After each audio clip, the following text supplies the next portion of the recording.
creators are making like millions of dollars a year by basically letting people watch them. The other day, right, we were scrolling through, right, and there's this guy live streaming, and it's like abandoned street between two buildings. Then he's just like, his shirt all torn up, then he's just lying there, then live stream, right? Wow, then donations keep coming in. The TikTok rep was sharing was that, you know, they stream for at least 20, 30 hours a week. For them, it's not a question of like, I need like hundreds of thousands or 10,000 people like watching my live stream. I just need that 100 people, 100 super fans Donate. that will be like, oh hey, Patrick, you're back.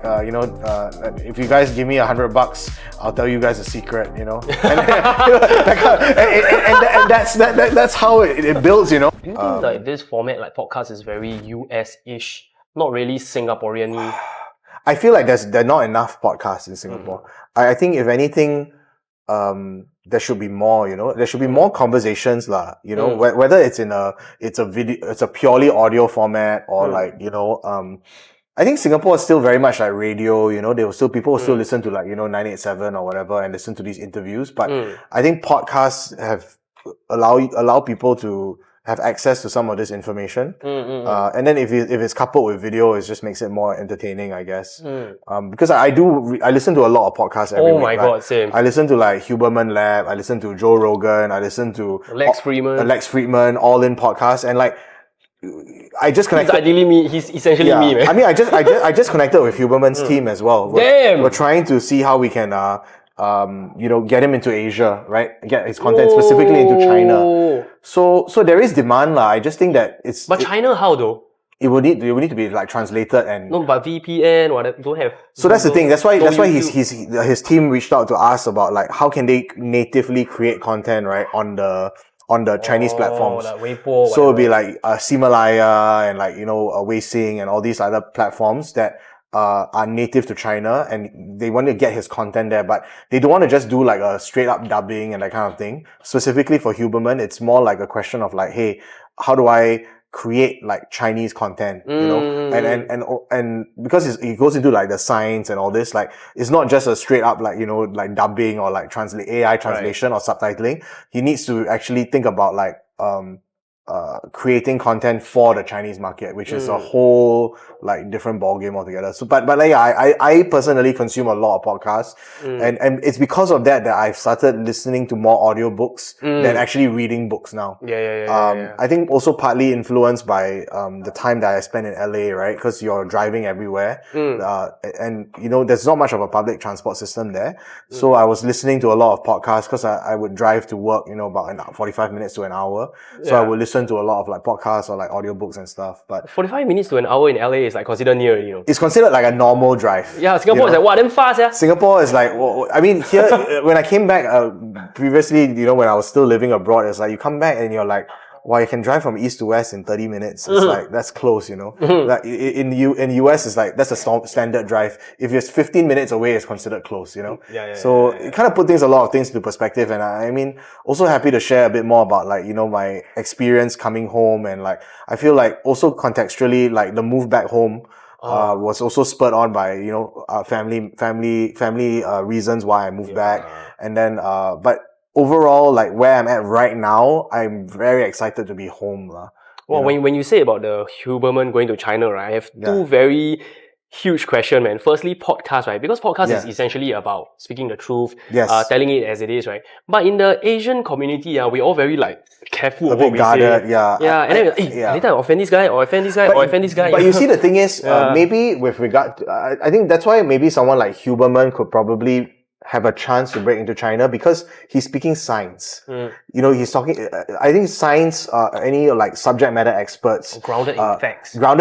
Grounded in science. You can't really dispute that, you know. But the minute, of course, you talk about something political, so like Lex Fridman will probably never get into China. You know, his, you know, because he covers all political views, right? And someone like that would not be able to, you know, the Tucker Carlson, all these guys, no crazy, way. But like a Huberman, I think that anything that's science-based, fact-based, you know, that's, you know, grounded in like fact and I guess truth, right? In that sense, like scientific truth, could potentially fly lah. So even on that front, like even some of our clients on the Gushcloud side, we have a lot of folks that are like in dermatology and things like that. So skincare is like a very big vertical for us in terms of talent. So all our clients are like doctors and like dermatologists, and all of them do very, very well in markets like China, Korea, and Japan, where, even though there's the language barrier, they're speaking like truth and science, right? And they're reviewing these products from a scientific perspective. So their opinions are much more like trusted and more. But in China, isn't there like the 中医 versus 西医 kind of thing? I guess those are the challenges, right? I mean, that's probably also the reason why you don't have like Huberman entering China just yet, but they are thinking about it, and I think they're really formulating a strategy for it. So we can talk about all these things. Yeah, so basically, our story started from Zouk. Yeah. And then you are technically legal counsel for So Zouk, it's already rolling right now. So we were just having a conversation. Okay. Yeah. Okay, great. So so you are legal counsel then, and then also part-time DJ and everything. Part-time DJ. So I mean, like I think the Zouk. I think we need to backtrack a little, right? So I can just looking at it from a professional standpoint. Yes, I'm a lawyer by training. I went to law school. I did political science and international relations, which all of that kind of like seemed very random that I would have ended up, I guess, working for Zouk. But if you backtrack it a little bit, I started DJing when I was in college or like university in Australia. And it all started from, just me listening to, or actually starting out as a club goer first, going to Zouk, right? I guess growing up there, like very much, all the other, people are in our age group. We went out, we got exposed to electronic music, got exposed to house music, thank you, Lincoln, for founding Zouk, and bringing that sound to Singapore. So that was how I kind of, started getting interested in electronic music. And then we're talking about podcasting, right? I think at the time, the podcast that kind of like really got me into, electronic music, first and foremost was probably, a few. So there was John Digweed's Transitions, Armin van Buuren's A State of Trance, and Above and Beyond. There at the time it wasn't ABT, it was ABGT. It was called Trance Around the World. Trance Around the World. That was all like the way back, old school, right? Yeah. So like I kind of started listening to like electronic music, like tail end of like Sasha Digweed, and then like when Armin first started kind of getting popularized with his, his version of trance. It was the In Search of Sunrise, Tiesto, right? So that was my introduction to electronic music, and then. So I found electronic music through trance, and then I started digging a bit deeper, going to like house, deep house, techno, and that kind of like cultivated my love for the music, right? And I never learned music formally growing up. I did a few years of piano, but like I only did my grade 1 theory. Grade 1 practical. I stopped at grade 2 theory, and I never learned a musical instrument. But I kind of gravitated towards the electronic music because I loved how it sounded. And at the time, people were listening to like your Backstreet Boys and your pop and all that, and I just wanted something different. And so when I found electronic music when I was about 16 or 17, that's what got me started. And then I think with the DJing, it was more of a question of like, I realized that as I was listening to all these mixers and podcasts or like listening to these tracks, I was like, this track sounds like it could blend into this track, and so I didn't know anything about keys. I didn't know anything about, BPM at the time. It was just like, this sounds like it could fit with this. And then I remember downloading like Virtual DJ, back in the day, and then just like mucking around with it. And then I was like, okay, this is fun, this is something that I enjoy. And actually when I was, when I first started listening to electronic music, I asked my parents, because I think there was one DJ school at the time, and it was at River Valley. I think it's no longer around, but I can't remember the name of the school, but they were offering a turntablism course. And I was like, this is something I want to do, like, you talk about parents that want to, do like extracurricular and stuff for your kids. I asked my dad, I was like, hey, can I sign up for this course? And he was like, why do you want to do this? Like, this doesn't really, what is this whole DJing thing, right? So he was like, maybe at the time I was like, a school athlete, I was swimming, I was doing a lot of sport. So that was my CCA, but like, I kind of always was at the back of my mind to like give this DJing thing a shot. And so I didn't end up doing the course, but then I just found, social media had just kind of like taken off. And I credit really YouTube, for where I learned how to DJ. I watched a ton of DJ videos. There's this guy, I think he's still putting out content. His social media handle is Ella Skins. This British DJ. Dude, super technical, Super technical. And I remember just watching, I went through all his videos like multiple times over, and I was like, okay, I'm going to learn this stuff, right? So that's how I first started watching, videos, and then I first started DJing. And then, finally, my then girlfriend, who's now my wife, Tietzen, we started dating when we were in college, and she was in the US, I was in Australia, but she was very much the one that encouraged me to be like, hey, you're really interested in this DJing thing, like you're overseas in Australia, why not invest in a pair of decks, right? Buy yourself your first controller and practice, and then eventually see if you can play out, in front of a few people. So I did that. I bought my first set of, my first controller. It was a Tractor S4. And I started, becoming a bedroom DJ. And then one thing led to another. I started being able to get a bit more confidence in playing out for college parties in Australia. I played, I stayed in a hall of residence, kind of like a dorm here.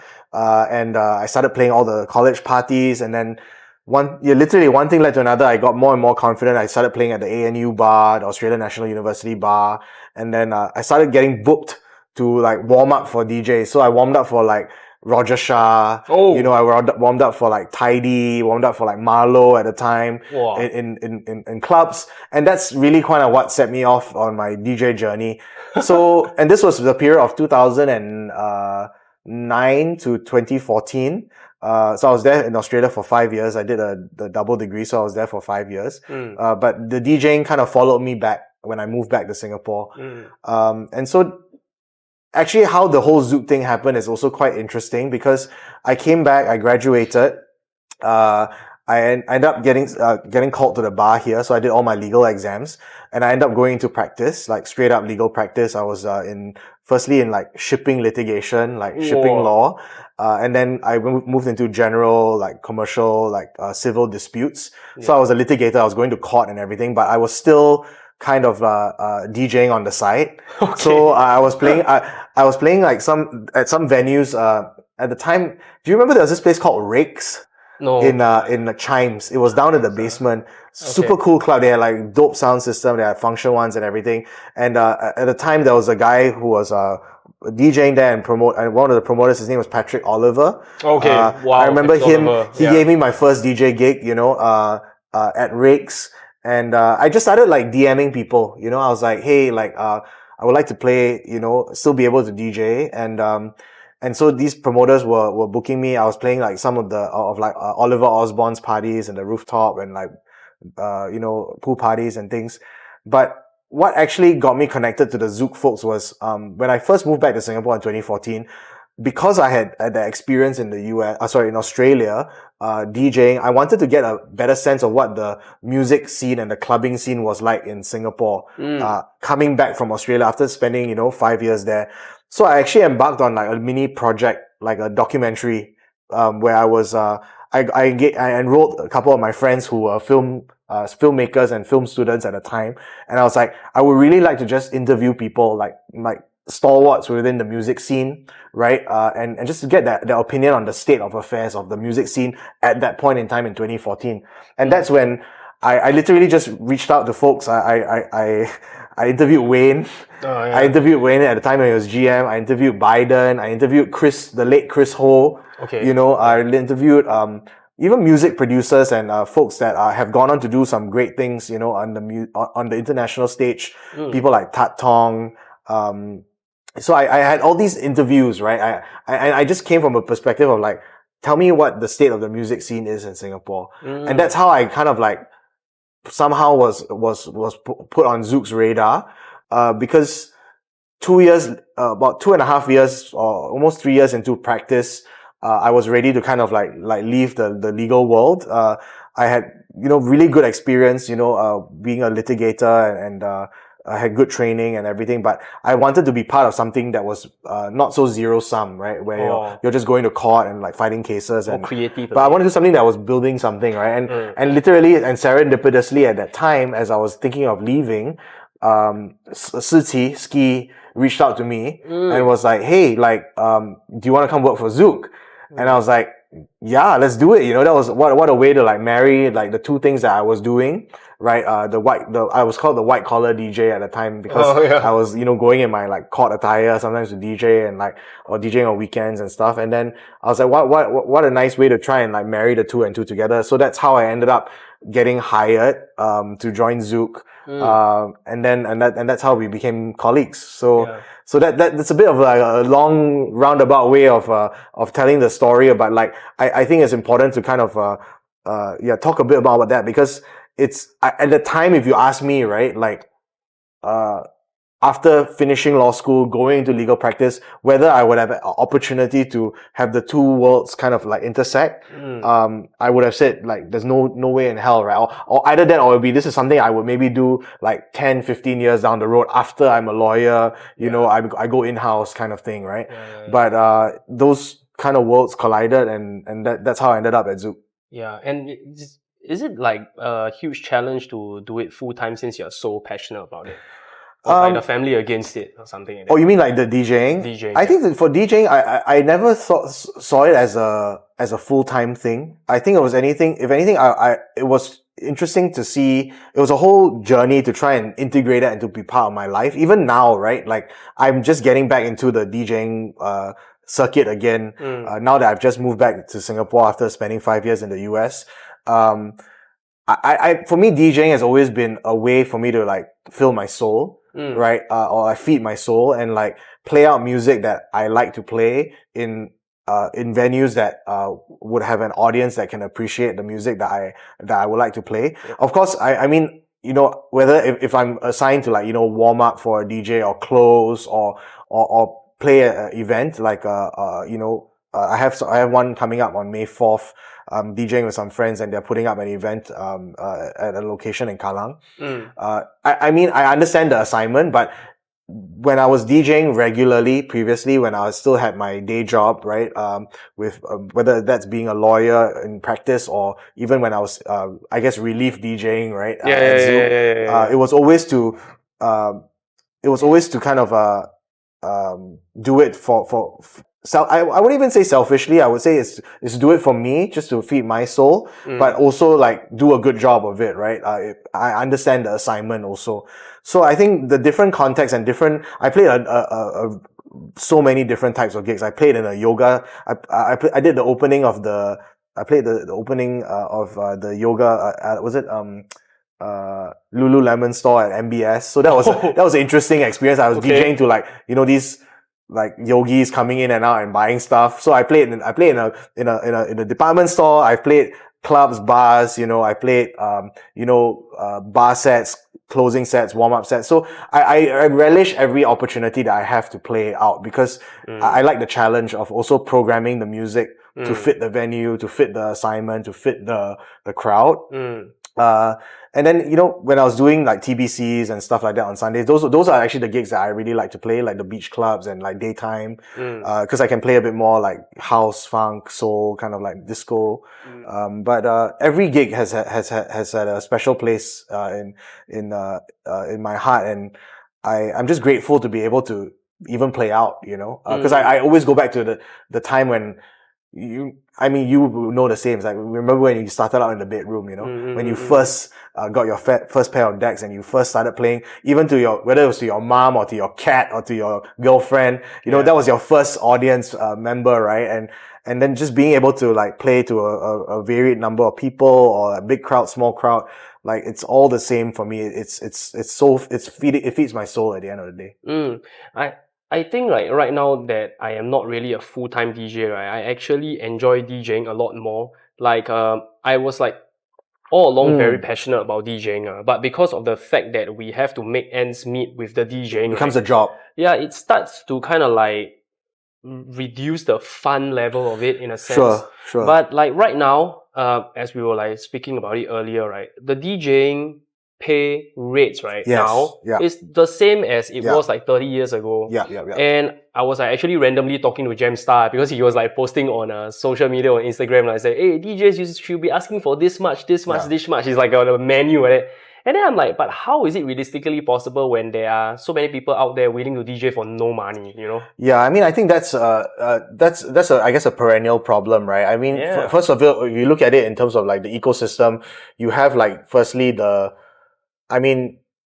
there's local versus foreign first, right? You know, of course, you know, bringing foreign acts is important. You know, it elevates the entertainment value that you can bring, you know, consumers and customers, and clubs need to make these bookings, right? Like these international bookings. But at the same time, I think, and what actually the Zouk of yesteryear, right? Like Jakim really built was the importance of like cultivating a community that rallies around your residents. And actually, I mean, we were talking about this before, but my observation and my hope, at least when COVID happened and when we went through this great reset, right? Was that, and this is relevant to like, I guess, DJ pay and DJ rates and stuff, is that I hope that, you know, after the pandemic, there would have been a bit more consolidation in the scene, because we've always only had a scene. I don't think we have a robust enough, ecosystem for us to call it an industry. Because an industry will mean that, you know, you are able to sustain yourself, right? That being said, I feel like, you know, there was an opportunity to consolidate the scene a little bit, you know, post-COVID, when everyone was like at home, and then like, you know, then there was the whole revenge partying thing. But I think, unfortunately, what I've observed, and I mean, this is only just my observation, coming back, you know, and actually moving back to Singapore in the last like 6 months or so, and before that, you know, I was still coming back, you know, once or twice a year, but just to visit family for a few weeks at a time. But I noticed that, especially after we came out of the pandemic, that, I mean, in a way, it's good that there were a lot more promoters, right? There are a lot more people that were willing to say, hey, I'm going to put my skin in the game and like start organizing these events. But I think, unfortunately, that the pendulum swung the other way, where there are too many promoters now. And so, like, on any given weekend, I just used like a couple weekends ago as an example. You have your big clubs, you have your Zouk and your Marquee, for example, continue booking like your Tiestos of the world, right? And that's targeting one demographic of like people who go out, right? The masses. Right? And then you have like 3 other promoters that are organizing their own events, that ultimately fragments the crowd a little bit too much. And it has the net effect of cannibalizing your crowd, when potentially you know, there could be a better way of coordinating it, where, okay, let's let the big clubs do their thing. I mean, they're going to be doing that because that's their space and their thing, demographic, right? But why not like consolidate the local residents, right, and the local acts, and you know, share the calendar, you know, that there are 4 weekends in a month, right?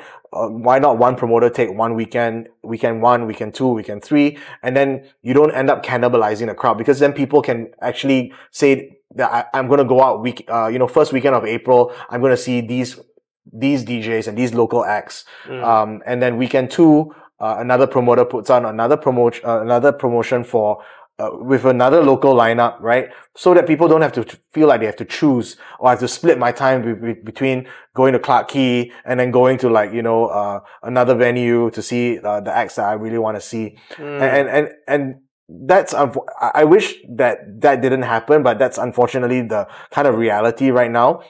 And to make things even more challenging, right, is that it's hard to find venues too, right? That, because audiences also want to, you know, fresh experiences, you know, they don't want to necessarily party in the same place like too many times in a row. So that makes things difficult. And all of this is relevant to why DJs are not being paid more, because, you know, you fragment the market, right? If 3 promoters are doing 3 events at the same time, and they're trying to cater to the same crowd, you're gonna like divide up the crowd, right? And that's going to affect, you know, everything from your covers to your bar sales, you know, to packing a venue. And that ultimately affects how much DJs get paid, right? Because promoters need to pay their DJs based on how much they make, right, from the nights. So I think it's not an insurmountable problem, but I think that it requires, you know, more, I guess, conversation and these missing conversations to happen. It requires more facilitation and more collaboration and coordination. But and all of these small things, seemingly small things, if done together and done right, will have a net effect of increasing DJ pay, right? But then I think going back to the first sort of distinction, right, between like local acts, foreign acts, I do think that local acts and residents, for example, should be, remunerated more fairly, and remunerated more at a higher rate. Because especially if the clubs are not booking, these foreign acts, right? And these residents are the ones that are helming the nights, are bringing in the crowds. At the end of the day, they should be compensated for the work, right? And the effort that they're putting in to bring, to keep, not just bring a crowd, but keep a crowd, right? In a venue. And these are your nightlife folks that will be spending on a night out. I completely agree on the residents have to be remunerated higher. So, I had a podcast with Andrew Ng, right? Oh, yeah. And then one of the days I was like at High House and I'm like, hey, he's there. Yeah. And then we were just talking about this, and then he was like reflecting on his time. Back then when I get a guest DJ, right, that's where the club earn more money than on a resident night. But I say, Andrew, I think probably now it's reversed already. Because last time the DJ rates 30 years ago, and now the guest DJ, the DJ rates is like times 10. Yeah, exactly. So the one that is actually making money is your resident. Correct. Then shouldn't the resident get paid higher? Exactly. And I feel like also that there needs to be even within our local DJ community, I do think that there are, I guess you and I probably started around the same time, but we have like your veterans, right? The ones that, were like the Hong, Jeremy Boone, the Hongs, the Brandon Pease of the world, who are like really the OGs. And I have tremendous respect for these guys because they were the ones that literally, the music scene was built off the backs of these guys, But I do see a lot of new blood, coming in, and I mean, that's also partly to do with the fact that becoming a DJ is a lot more accessible now. Yes. Before when it was just pure straight up vinyl, it was also, there were barriers of entry to like costs or also availability of music, right? But now, with, Spotify, you got like access to music everywhere you go. Technology also has allowed more people to be able to learn the craft of being a DJ. But I think the art of being a DJ is something that I also wish to see more, of it being passed down from like, the veterans to the I guess the new blood. And I mean, you and I saw this, actually, I witnessed this when I was still working at Zouk, and you have, folks like Jeremy Boone, right? Really like master of his craft, right? And I know that, behind the scenes, with all the new residents that were coming on, he would actually sit down and like, educate, right? And be like, this is how you dig for music. This is how you expose yourself to other genres. This is how you, build a mood, right? And I think those are the skills that, you need someone who's more senior than you to impart from you. And that's where the art of DJing really is, I wish there is a bit more continuity of that, instead of kind of seeing like new faces, new blood, and then like old veterans, and having a bit of that chasm. I feel like we should all come together, And I think maybe about 10, 12 years ago, I think there was something that was done. I can't remember who organized it, but there was like a Guinness World Records thing that they did, where they did the longest DJ set. Longest transition. I thought that was super cool. I feel like we should have more like kind of like, I know it seems a bit like gimmicky or whatever, but like if that's a way to get people together, I feel like that's the intergenerationality, that passing down of knowledge is like so valuable, and that's what a scene, how we're gonna move from being a scene to an industry. We need that. That's true, man. Yeah. Yeah, when you said that we don't have an industry, damn, it really like kind of put things into perspective, lah. Because we always say DJ scene, Yeah. We never actually say DJ industry. Yeah. Yeah. It's tough. And I mean, even from your experience, right? Like, I'm sure it must, and I know this for a fact with some of our ex-colleagues as well who are residents, right? Yeah. They end up having, multiple portfolios. We end up having to do a lot of things other than, being DJs, right? Marketing, everything. And I mean, while that's great, you can, strengthen some of these other muscles, you can gain these other skills, but like, if it still detracts from the core of what you want to do or you should be doing, and I think that in itself needs to be valued more. Yeah. Going back to remunerating DJs fairly, because being a DJ is not as simple as people make it out to be, or it's not as simple as people think. Yep. To be a good DJ, and to be a good resident.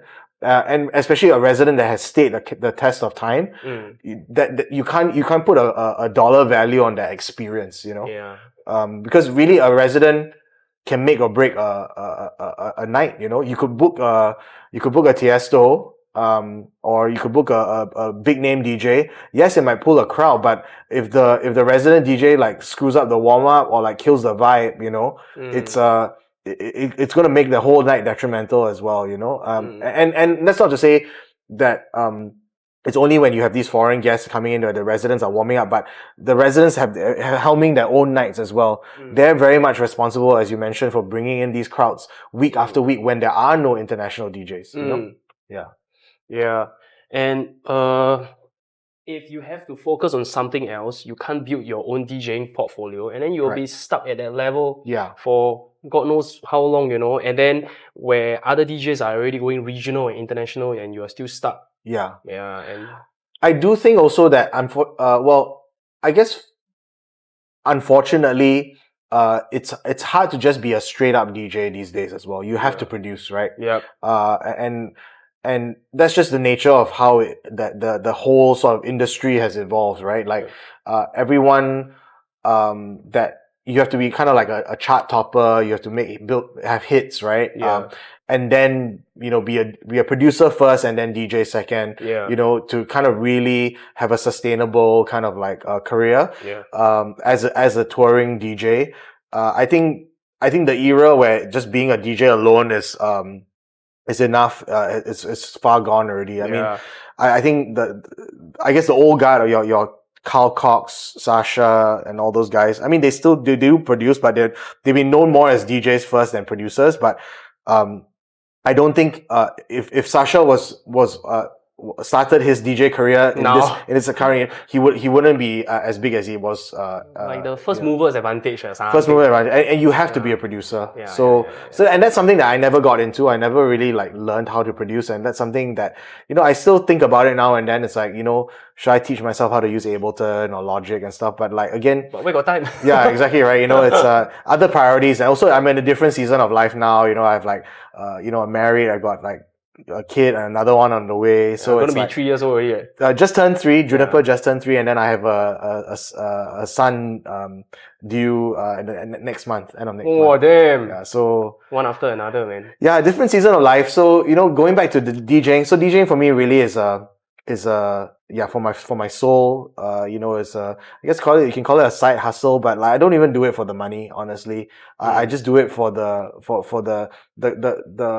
quality that it brings to my life. That creative release. Creative release. It's a way to break the stress cycle. It's a way for me to just be in my own zone in that sense. Yeah. But any tips for those that are doing this for a living? How should they like pursue this? I mean, I know friends who are gigging a lot, but they are not full-time DJs, right?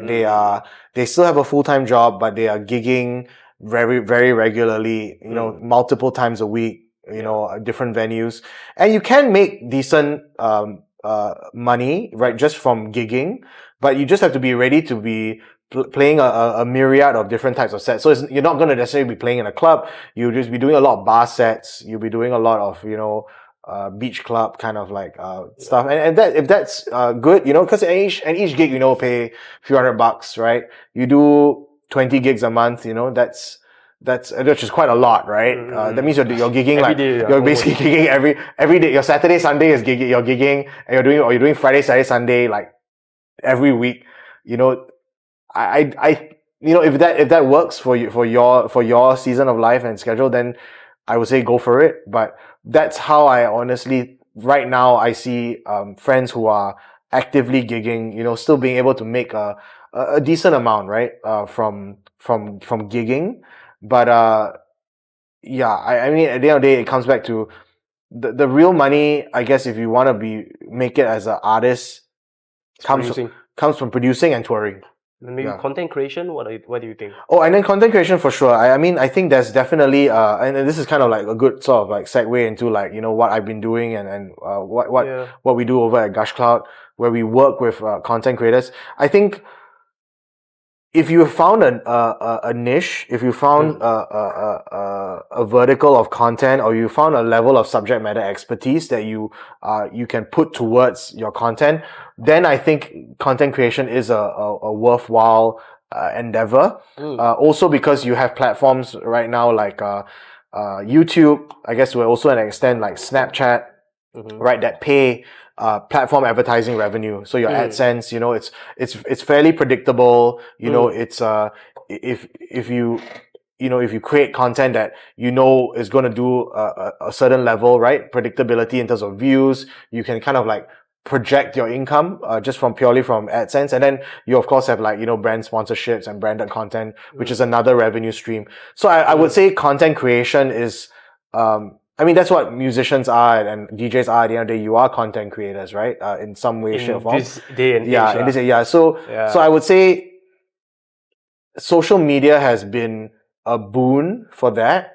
But again, it goes back to like, if you're not being, you know, well remunerated by plying your craft, being a resident DJ or being a touring DJ, then you naturally will look at other avenues of being able to generate some income, and social media is definitely a good platform to explore, you know. And right now, social media is like really is king, man. It's like even overseas booking, they look at the number of followers you have. Right. Yeah. So, building up your followers is so superficial yet necessary, you know. Yeah. But I think it's also, I mean, given what we've, I guess my experience, you know, representing some of these content creators, I think the numbers don't tell the whole story. I feel like it's, in my opinion, and also just in my experience working on some of these brand collaborations and sponsored collabs, I mean, the brands have also wisened up over the years, where it's not like, oh, you got like 100 million followers means I'm going to give you like a $1 million deal and my, you know, you promote my product and suddenly I'm going to have like $10 million in sales, you know. I think numbers, just gross numbers, like don't tell the full story. I feel like it's better to, I mean, the age-old adage still applies, like quality over quantity, right? It's better to have quality fans, right, and super fans, and engaged fans and audiences, follow you and follow your content, than have like a huge number of followers. Many of them are also, you know, bought, you know, or might be bought. So, I think quality over quantity is one thing, but I think one thing that I've realized is subject matter expertise is valued in the market. So I can give you an example. So on the Gushcloud side, a lot of we now represent over close to 500 talent exclusively. We have 11 offices around the world. We're opening up our newest office. Is it a Singaporean company? Singaporean founded and headquartered here. So Althea Lim and Vincent started the company. Althea is now she's a co-founder and group CEO. And so we've been around now 14 years. And we've expanded internationally. So we have not just a regional presence, but international presence. Headquartered in Singapore, we have most of Southeast Asia covered, Korea, China, Japan, in East Asia. The US office is based in LA, and that was where the office I used to be heading up. And then we have an agency in Australia, and this year we are expanding to the Middle East, Abu Dhabi. So we have talent now that we represent in all these countries, and we have close to 500 talent that we work with exclusively and we represent. So we handle all their brand deals, we handle all that, basically all their representation, right?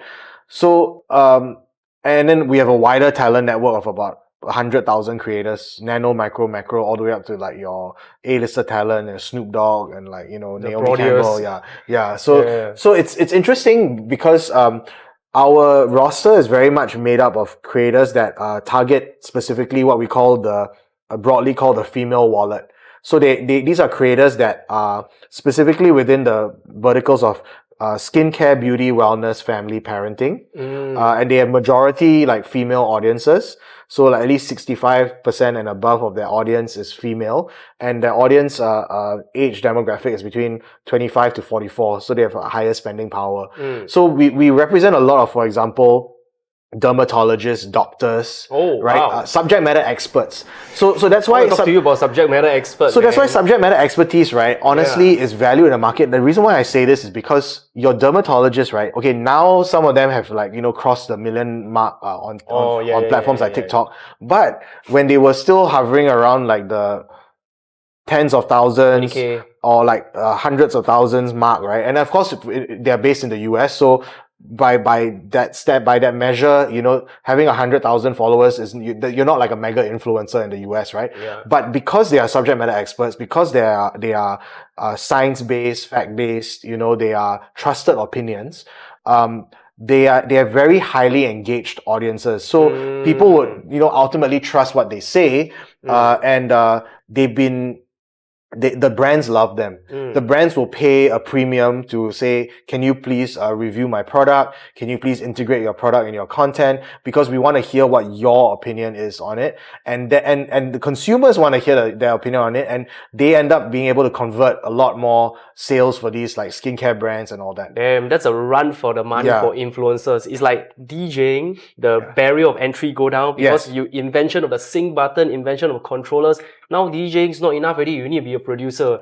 Then now being influencer not enough already. You need to be subject matter expert. Yeah. And I think it goes back to the fundamental premise. And I think it's also why, at the beginning of our conversation, you have this podcast, right? Because I think there's so much content out there, right? And if you go back to the fundamental principles of why YouTube even exists, right? It's for education purposes. Yeah. It's to democratize access to information, right? And like I said at the earlier part, I learned how to DJ because I watched a ton of YouTube, right? So if you're able to kind of like be focused also of like, why am I watching this content? Like, and if people want to kind of like, if you as a content creator are thinking about like, how can I leave my audience with some new information, let them watch my content, right? And walk away actually learning something from it. Yeah. Then that's really where there's value. Yeah. And so education type content, does well, but it comes also from subject matter expertise. So that's why I think, if I was a DJ and I was a content creator, I would think of my content from that frame or view it from that frame. It's like, what can I do that would allow me to, promote the fact that I am a DJ, but like leave my audiences and my community that I'm building up with, some better off with some gems. Yeah, some gems or some knowledge, or like leave them better off, after watching your content than before watching your content. They say that there's 3 E's to creating content, right? You entertain, or you educate, or you where was the last one? I can't remember what the last one is. Something like you get what I mean, right? But and you can do a mix of both. Yeah, right? Because if you too educate, then it becomes too technical. It becomes like a lecture, right? Yeah. And I think a lot of it is it's a fine balance, right? But I do think that fundamentally, and that's also the reason why, that's why I like the chiropractor that does the TikTok dance. Yeah. I'm going to show you how to do it, Then and it's like, you can kind of mindlessly scroll it, but like you are still kind of learning something. Right? Yeah. But I think the content that really does well is like you are scrolling, right? But then like you're like, hey, I really learned something in these 15, 20, 30 seconds, that I didn't know before. Right? And if you can do that, in a extended way, where you have like a longer form video, 2.5 minutes, 3 minutes, and like people are learning, that's where value is created, right? Do you believe in 7 points of contact? Like, for example, you must see somebody like 7 times before you are like sold to the idea. Like, very good example is like Ed Sheeran's Shape of You. Okay. Right? It's like, it's like an okay song, but then I hear it at North Point, I hear it at 7-Eleven, I hear it so many times until you're gonna psycho, right? Then when somebody play it in the club, I'm like, yeah! I think there is something to be said there. I mean, it's a theory, right? Right. I think what people are trying to do with that is to create that ubiquitousness, right? It's like where everywhere you go, you hear it kind of thing. I mean, it's like when Taylor Swift came to town, it's like every freaking where you go is Taylor Swift, right? Or like every song you hear on the radio, every 2 songs is Taylor Swift. But like, I think there is definitely a theory, and there's some science behind that. I think just continuous exposure to something will ultimately ingrain it in your mind. But Inception. Right? But I think that I think what we also wanted to talk about, and we spoke about earlier, is it still needs to be because what creates sustainability in content, right? It's not like you're just trying to create a content just so you can go viral, and then that story is like overplayed, and it's not true, I'll give you an example. One of our ex-clients, Uncle Roger, right? Nigel. Oh. So Nigel became viral because of his fried rice video, right? Reviews, right? Right. But people didn't know that, he was a struggling stand-up comedian for many years, right? And then he had his viral moment, but he was smart because he built off that. He didn't just go like, oh, I've got like 12 million views on this like fried rice video. I'm just gonna call it a day. I made it, If anything, he did the smart thing, which was to be like, hey, okay, I'm gonna like, create this persona. I'm gonna create this universe of Uncle Roger. I'm gonna create this this persona, and I'm going to use this to fuel and boost my stand-up comedian career, right? And so that's what he's doing, and he's still been kind of keeping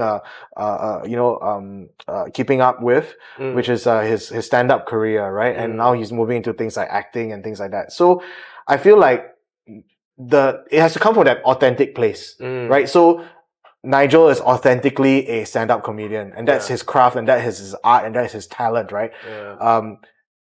Uncle Roger, for him has always been a means to an end, right? And I think that is what should sustain content creators, right? It's like at the end of the day, it's like going back to, if I'm a DJ and I'm a content creator, like what is my ideal end goal? I want to be continuing to DJ, right? I still want to be playing my craft and like playing out shows and things like that. So like always kind of having that be at the heart of the reason why you make the content in the first place, to not lose your authentic self, right? And just do stuff that's trending, or just do stuff for the virality, but to what end, you know what I mean?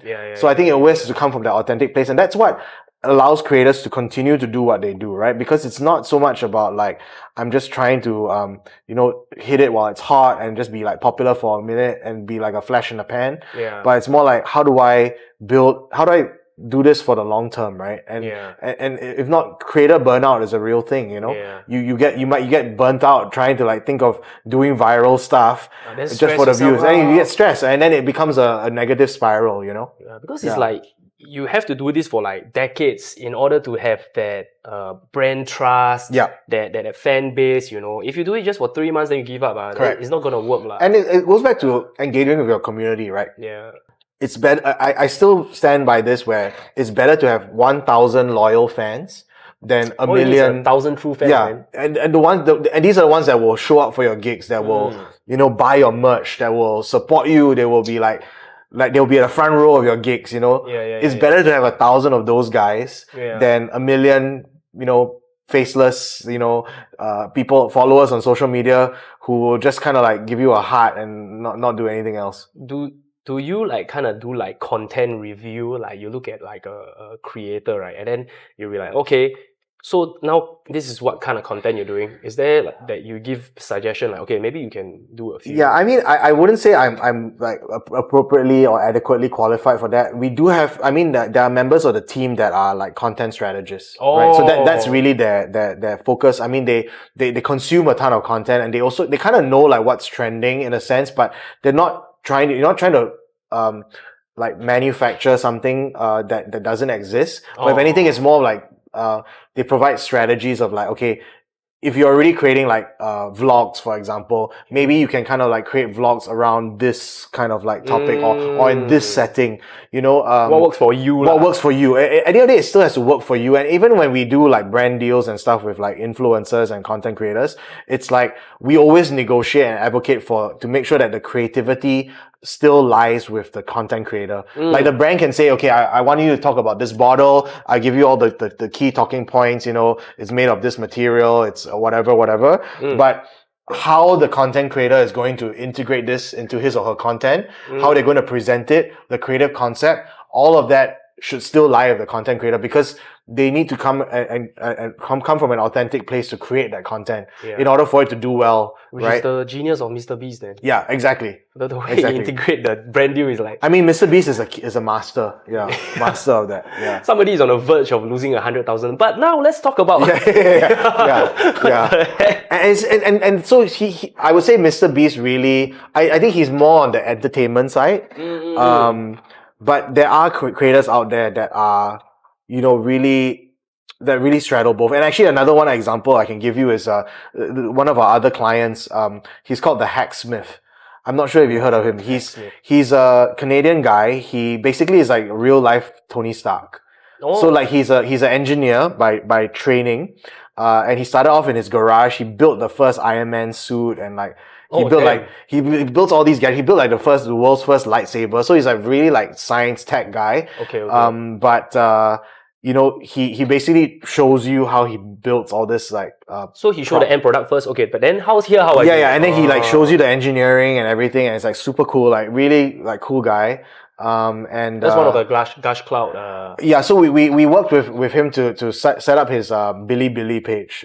So to bring him into China and set up the YouTube equivalent in China, which is Bilibili.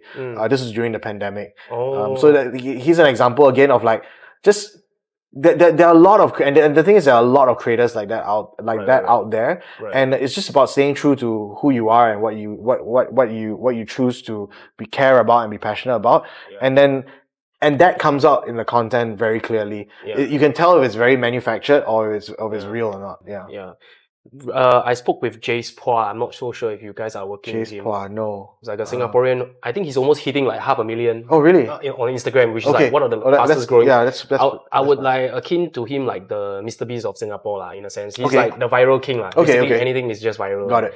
And he is like the very opposite of whatever that we are talking about, like, you know, doing things just for yourself, don't care about the viral. But he's like, he likes what he's doing and he so happened to be viral, you know. I mean, so like all power to him, man. Yeah. I mean, I feel like, and I mean that there are creators that are like, I'm not to say that it's not to demonize completely. Yeah, not to bash on anyone who's chasing trends and virality.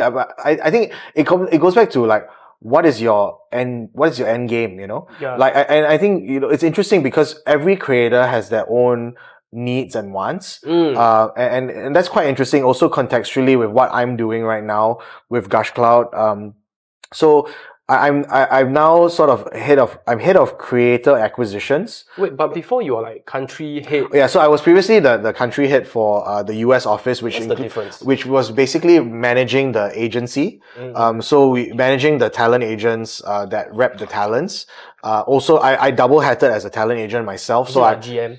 So it was more of like a managerial role, but I had to manage the business, right? I had to scale and grow the business, which comprises different elements. So the agency was one part of it, which was both talent facing and brand facing. Yep. So on the brand facing side, it was more like the traditional influencer marketing, which Gushcloud started off doing, where but we were doing this more like internationally. So we had like, for example, a Korean brand that wants to break into the US. They want to engage some influencers. They will come to us and then arm us with a marketing budget, and we would basically run campaigns for them to book some of these influencers. We will find the right influencers to market their products or services. So that was on the brand side. Then on the agency side, for talent, it was more like, as I mentioned, like the representation side of things, which was more like, you have a brand that wants to book the influencer as a brand ambassador. We will negotiate, all of that. And then we did have two other divisions, which was our online and offline IP. So we did organize our own events. We licensed some intellectual property into Asia and out of Asia. I'm not sure if you went to Sneakertopia, which was out in Art Science Museum last year for about 6 months. That was an IP that we brought in. It was basically like the Museum of Sneakers meets like hip hop culture. So it was a AR, VR kind of exhibition that we brought in from the US. And it's going to be, touring around Asia this year. And then the last, division that kind of ties it all together is our commerce unit. So we have our own owned and operated brands as well that we either started with content creators in mind for distribution, or we started in partnership with influencers. But an example I can give you of a fully owned and operated brand of ours is a brand called Hanjan. Oh, yeah. I'm sure you've tried it. The anti-hangover gel. Yes. So that's our brand. Okay. And it's currently distributed in like all the Watsons and Guardian pharmacies here in Singapore. 2 lines of product. The first line of product is the anti-hangover jelly. So you take it before and after drinking, you don't get a hangover. Yeah. And then the other line of product is a metabolism boosting powder. So you mix it with like juice or like a soft drink or whatever, and you get an energy boost. Wow. So that was basically like, those are the divisions of Gushcloud and the ecosystem we're building. But my role previously at the US was to oversee the US team, which is our biggest market, but also our biggest sort of revenue driver for the company. Because all the talent, as you imagine, are all based there. All the biggest brands that are spending are all in the US. Yeah. And so that was my previous role. But now transitioning back to Singapore, I'm part of this new division and new initiative within Gushcloud called the Creator Venture Program. So what we're doing there is we're looking at actually ultimately investing in creators, capitalizing them, funding them, so that they can grow their production capacities, distribute their content and their brand internationally, as well as give them more brand deals and brand opportunities. So we fully like 360 represent them, very much like kind of like a record label deal, record label model. Yeah. So we're positioning ourselves a bit more of like the universal music group of the content and creator economy. And so my role right now is to acquire these talent and basically sign them and get them to be onboarded onto the Creator Venture Program. So why I say this is because it's interesting is because each creator, as I mentioned, has their own needs, wants, and goals. So some of them want to just be, I just want to be famous. I just want to be famous, right? Some of them really see this as a life. Don't need to be famous, just give me money. A lifelong career. They want predictability in their income because, interestingly enough, content creators and influencers are not very banked. Contrary to popular belief. Yeah, you can't go and they can't go walk into a bank and get a home loan. A lot because of them. they have no credit score and things like that. Yeah. So that's really a problem that we're trying to tackle, right? In that space, and every creator has a different wants and needs, also depending on the age of the creator, what season of life they're in. I mean, we work with a lot of families, and for families, they are, of course, they want to look after their families. They want to have this be a sustainable, income stream for them. Yeah. And so their focus might be a bit more on the like the content side of things, just so they can get regular kind of like predictable AdSense payments from like YouTube.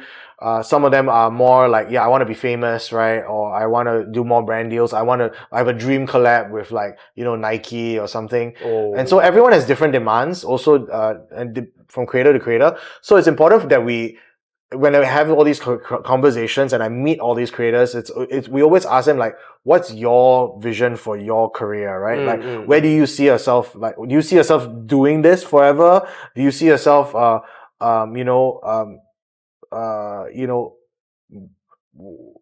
entering a different season, especially for some of the creators that are becoming parents, their priorities that shift, right? And depending on seasonality of different creators and where they're at. So it's always important for us to know like what motivates the creator, and that's essential, because going back to that whole authenticity piece, it's like, if you're doing something inauthentically, the chances of you burning out are just like very high. Yeah, but the thing is, okay, so picking off from that Jay's conversation, right? What I was trying to say was that he's saying that how much are you willing to sell out, like so quote unquote sell out. Yeah. And especially in the DJ industry and in the music world, right? We are like so conscious of what other people think that we don't dare to put ourselves out there. Sure. So I guess the best way to go about things is to find a fine balance between selling out, like educating the crowd and entertaining the crowd. Absolutely. For I think specifically the DJing niche. Yes. Yeah. I 100% agree, and I feel like I know that that's something that you're focused on, and I would say keep it up because there is a balance that can be struck. I think if we completely imbalanced, even if put social media aside, right? Yeah. If you're a DJ and you're playing to a crowd, then just keep playing unknown songs. Yeah, are you there to educate or are you there to entertain? Right? Yeah. And I feel like I mean, in my experience, the best kind of nights or the best kind of sets that I played have been a good blend of the two, right? You play a familiar track, but then you maybe play a remix of a familiar track, and then it gets the crowd kind of like I guess nostalgic a bit, nostalgic, or even educated to like, oh, I didn't think that I could hear like a deep house remix of like a pop song or whatever, right? Or something. So and it's just kind of like that to me is a way that you can educate people or a crowd from a DJ's perspective, but then at the same time, again, it's also about knowing the assignment, right? It's like, I'm sure you've had these conversations where or you've seen warm-up DJs like completely like do a bad job of warming up, belting out like like heavy bangers before the headliner. I know someone that warm up, right?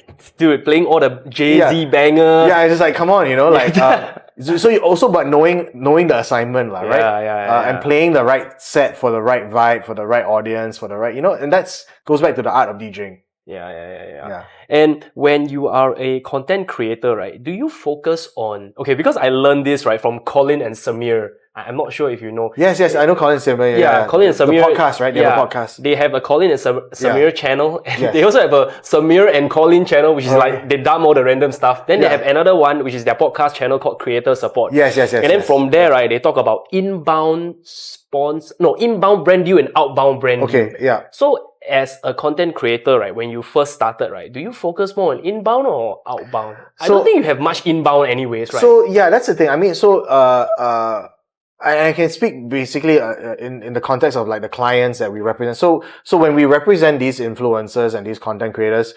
exclusively, we basically handle all the inbound as well as the outbound.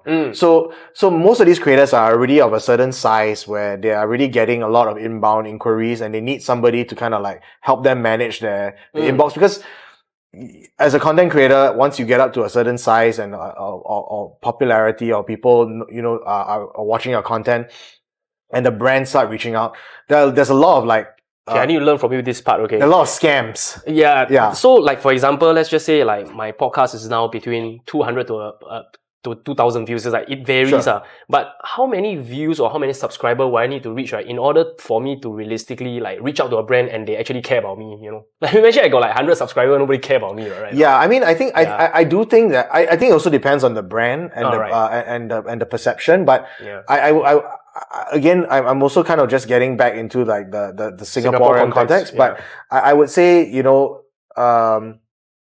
like 10K views. Yeah, I think having like thousands. Yeah, I think from my understanding, also because we just started our own new IP as well called Just Parentings. So that's a parenting, more of a parenting focused kind of like talk show. I think the views are ranging between 10 to 20,000. Maybe the CPM higher. Yeah, so that maybe CPM is higher also, but I think it also goes back to content, right? I think how big of a addressable market are you going after, with your content, right? So so those factors all play into it, but I think that if you are confident in the quality of your content, then there shouldn't be any thing holding you back from like having conversations with brands, because if you're saying that like regularly you're getting like, let's say hypothetically 2,000 views on every video, right? And you're doing that consistently, then that's something that you can go to a brand and say, okay, if you want to reach, 2,000 people, right? Based and your demographic being, whatever, right? Nightlife. Then that's a way that we can collaborate. If you want to attract that you can see audience. the track record. Yes.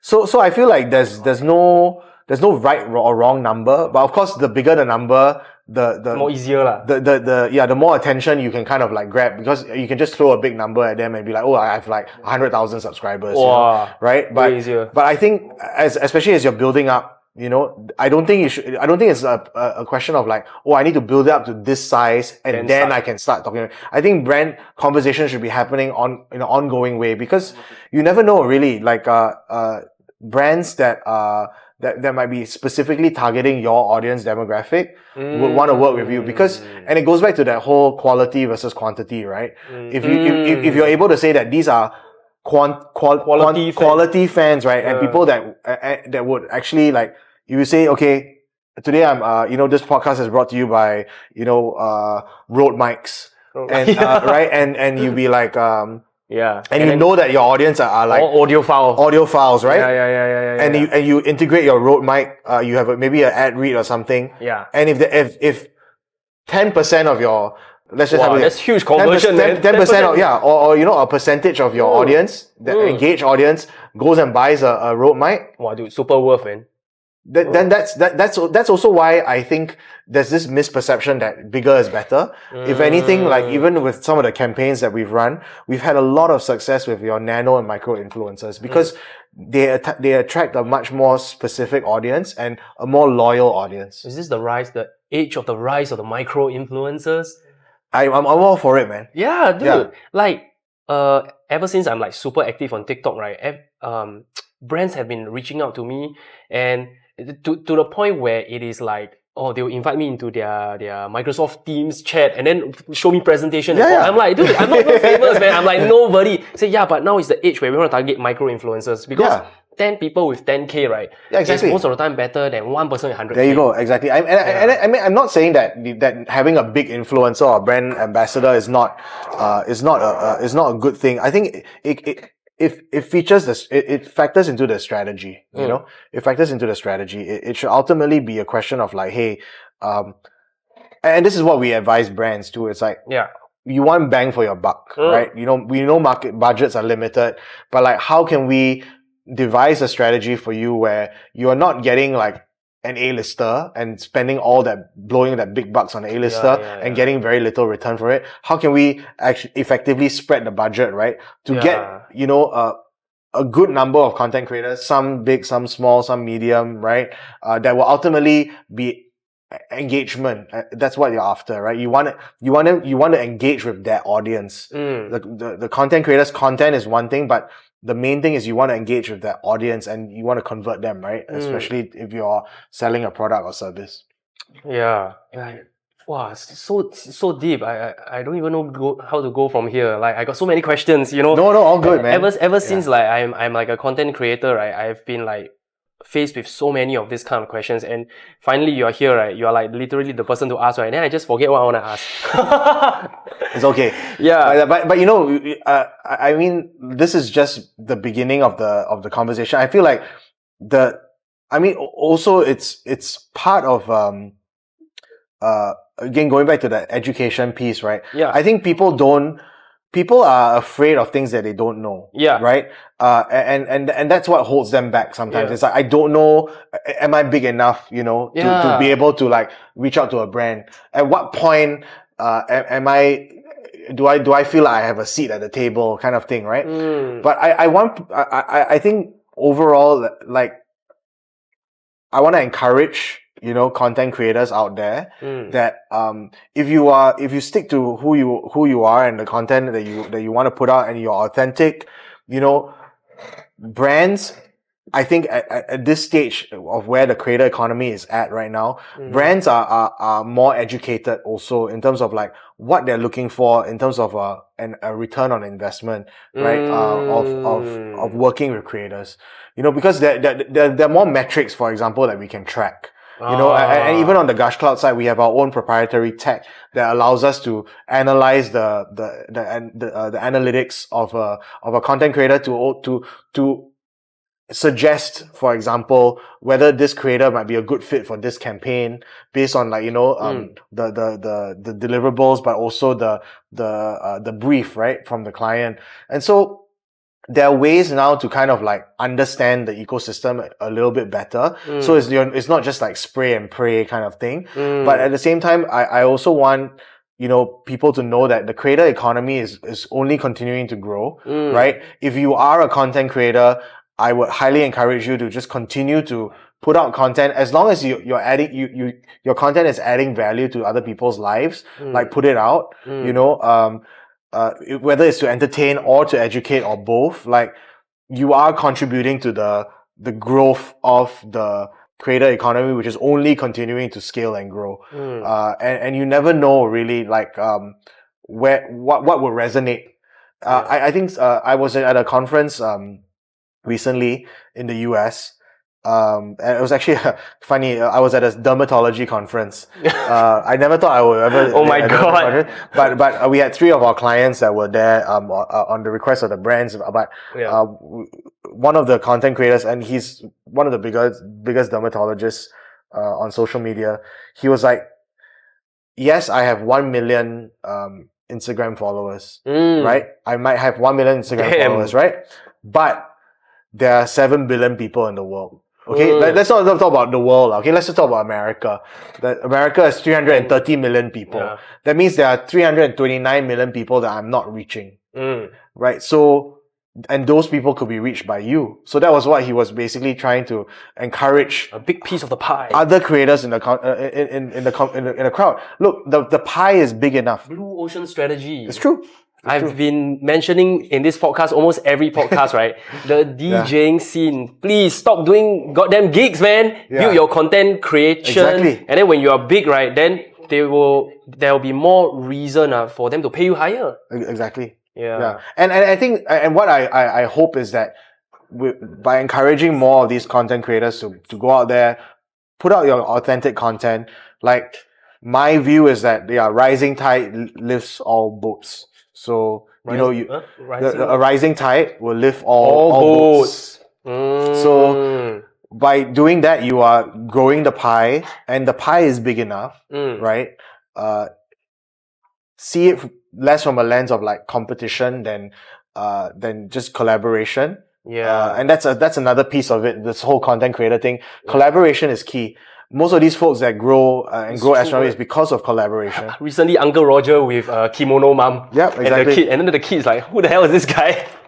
Collaboration is key. And you see social media people, they collaborate so much and they grow. But club owners, they don't want to collab with each other. It's you're out to kill me, Yeah. This is like different ball game, I guess, maybe. It's a different, I guess, context, but I think this also goes back to that whole thing about like fragmenting the audience. Fragmenting the audience and too many promoters. I feel like, the pie is already not that big.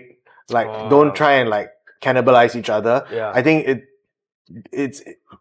it might take a bit of time, but I do think that if promoters band together, and I'm seeing a bit more of that now. Truth be told, I'm seeing like some of the other promoters out there in Singapore specifically, collaborating with each other. More of that, over give it a bit of a span of time, you are going to see a more thriving scene. You're going to see more people coming to each of the gigs, right? And that's how you build the scene up, and hopefully make it big enough so that we can transition to becoming more of an industry. Yeah, so like recently we were talking about support local, right? And then there's this comment that I would like to shout out yet again. Yesterday I had a podcast, today I had a podcast. I shout out about this comment again, right? It's basically that in Singapore, right, we are such a capitalistic country. We are so busy trying to survive ourselves, right? Where got time to come and support other people and boost their supposed careers, whether it may or may not work. Because overseas, like for example in US, right, they got a great head start because of local support, very strong local support. But in Singapore, it's like, wow, everybody's like working 12 hours a day, right? And then we still have to rush to our second job. And then where do we actually have time to come and support our friends? Maybe like once every 2 months. And once every 2 months, right, maybe there is like I don't know, like John Didwick come over. Then we want to watch John Didwick rather than like a local person. That's what most Singaporeans are thinking, you know. Yeah. So how do we facilitate for more support local kind of thing? Yeah, I mean, I was actually having this conversation with another friend too, but specifically in the context of sports. You know, like how do we support our athletes, right? Yeah. You know, and I think, I don't know, I don't have a one fixed answer. Yeah, it's but difficult, man.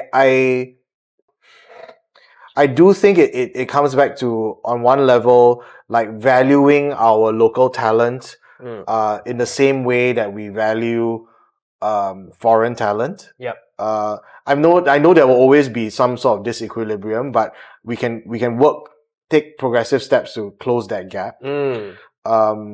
I think on the, but also I think maybe it's something it's our community conscience or whatever, right? But I do think that as Singaporeans, we should celebrate the achievements of other Singaporeans a bit more, even if it's not relevant to us. Yeah. You know, like I read this piece, I think Neil Humphreys wrote it some time ago about Joseph Schooling, and like how, you know, everyone was like very like, oh, like Schooling, you're amazing, you know, you got like the gold medal, and then the subsequent Olympics, there were all these expectations of him, you know, to like repeat his performance, but at the same time, it's like, you know, we should be supporting him whether or not, you know, he gets the gold medal again or not. I mean, he got us a gold medal, right? Like, let's just support this guy for who he is and what he's done for the country, right?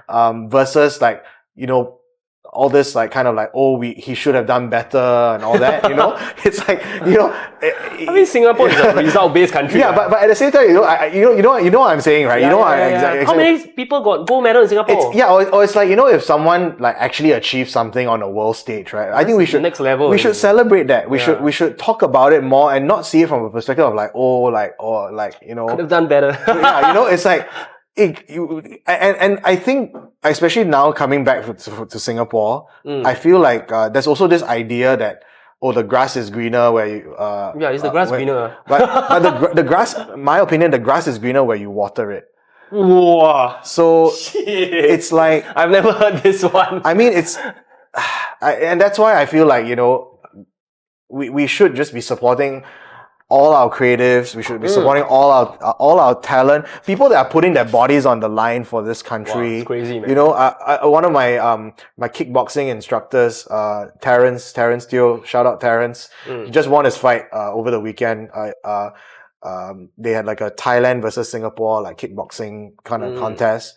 But you know, athletes like him, right? I guess lesser known sport, right? But putting their bodies on the line, you know, fighting on a world stage. He's fought in like world championships, you know, in Thailand, overseas, but like no press coverage. Right? Like people don't even talk about it, you know? It's not even reported in the sports section. Maybe if it is, it's like one small column. It's like, maybe it's back to PNL. You know? It doesn't gain the newspaper views. And I just think that we kind of like shouldn't miss the forest for the trees. I really feel like we have a lot of talented Singaporeans, right? And the talent doesn't just have to lie in like, you know, being a good banker or scientist or politician or whatever, right? Like we have very, very creative people. We have like incredibly, you know, talented, individuals who are doing things on the world stage, right? That we back here in Singapore should support and should celebrate. You know, so many friends, you know, in the US, just doing great things. Lenny Wee, another guy, a Singaporean, shout out to Lenny. He did the arrangement for the inauguration, J-Lo's when she sang for the inauguration of the Biden presidency. Whoa. Singaporean. It's crazy. Tat Tong recently just Tat Tong, you know, yeah, man. Just announced he's writing the lyrics for Crazy Rich Asians musical. Why are we not talking about these heroes? You know, these people that are these Singaporeans that are maybe they're not here in Singapore, but they are really flying our flag high. Okay, we'll do it here.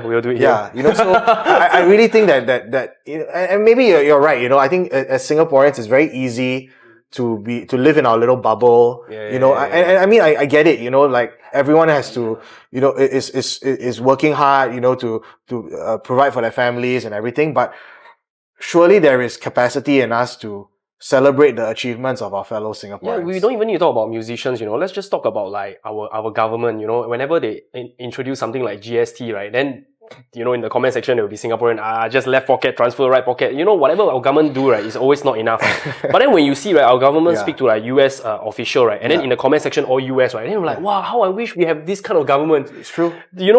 From the US perspective, even Singapore, grass is greener on the other side, Well, but going back to what I said, grass is greener where you water it, I mean, I can tell you for sure, like, even this recent move back for me and my family, largely, there were push-pull factors, right? So the main pull factor was family, right? My father-in-law's health hasn't been great, but thankfully it's all much better now and recovered. But that was the main reason why we were like, okay, because we initially were planning on moving back this year, but we moved up the timeline because of my father-in-law's health. And then at the same time, when my father-in-law wasn't doing too good, we found out we were expecting number 2. So we were like, oh my god, no way we're gonna do it like by ourselves, right? In the US. And so we're like, okay, let's move back. So that's how I spent the end of last year. I moved everything back. And the company is quite understanding. I know. I mean, and they're really very grateful to Gushcloud for like Althea and the team for like facilitating that transition back. But I there are many things that. And many of my friends also would be like, why you want to come back? Like, wasn't life in LA like amazing? And, like, live in Hollywood, whatever. But like, I made some amazing friends in LA, in the US. I had an amazing community, both personally and professionally. Yeah. I liked the life I was living and where I was living in LA.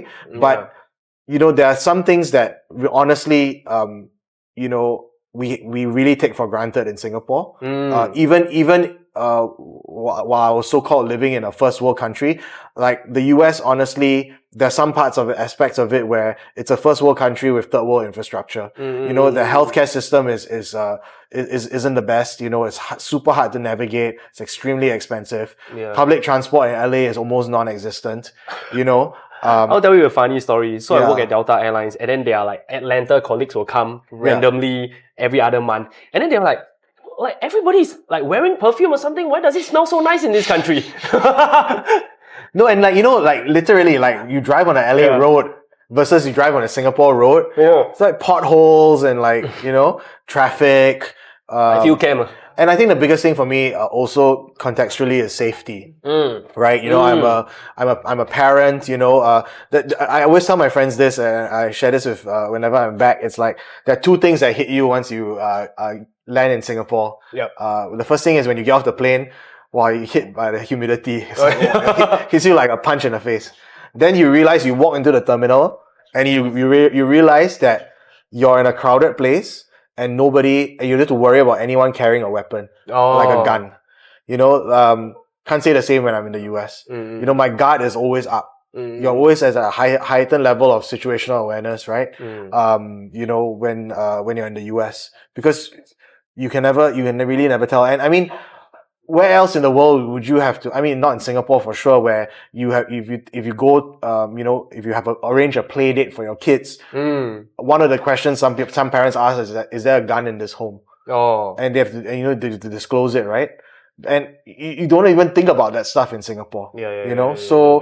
I think I know it's very like, people think it's like a broken record thing to say. It's like, we need to be grateful, or we need to be like, not take what we have in Singapore for granted. But truly, like I recommend anybody who has an opportunity to leave Singapore for a little bit of time, live and work in another country that's not in Singapore, you will truly appreciate what we have going on for us here.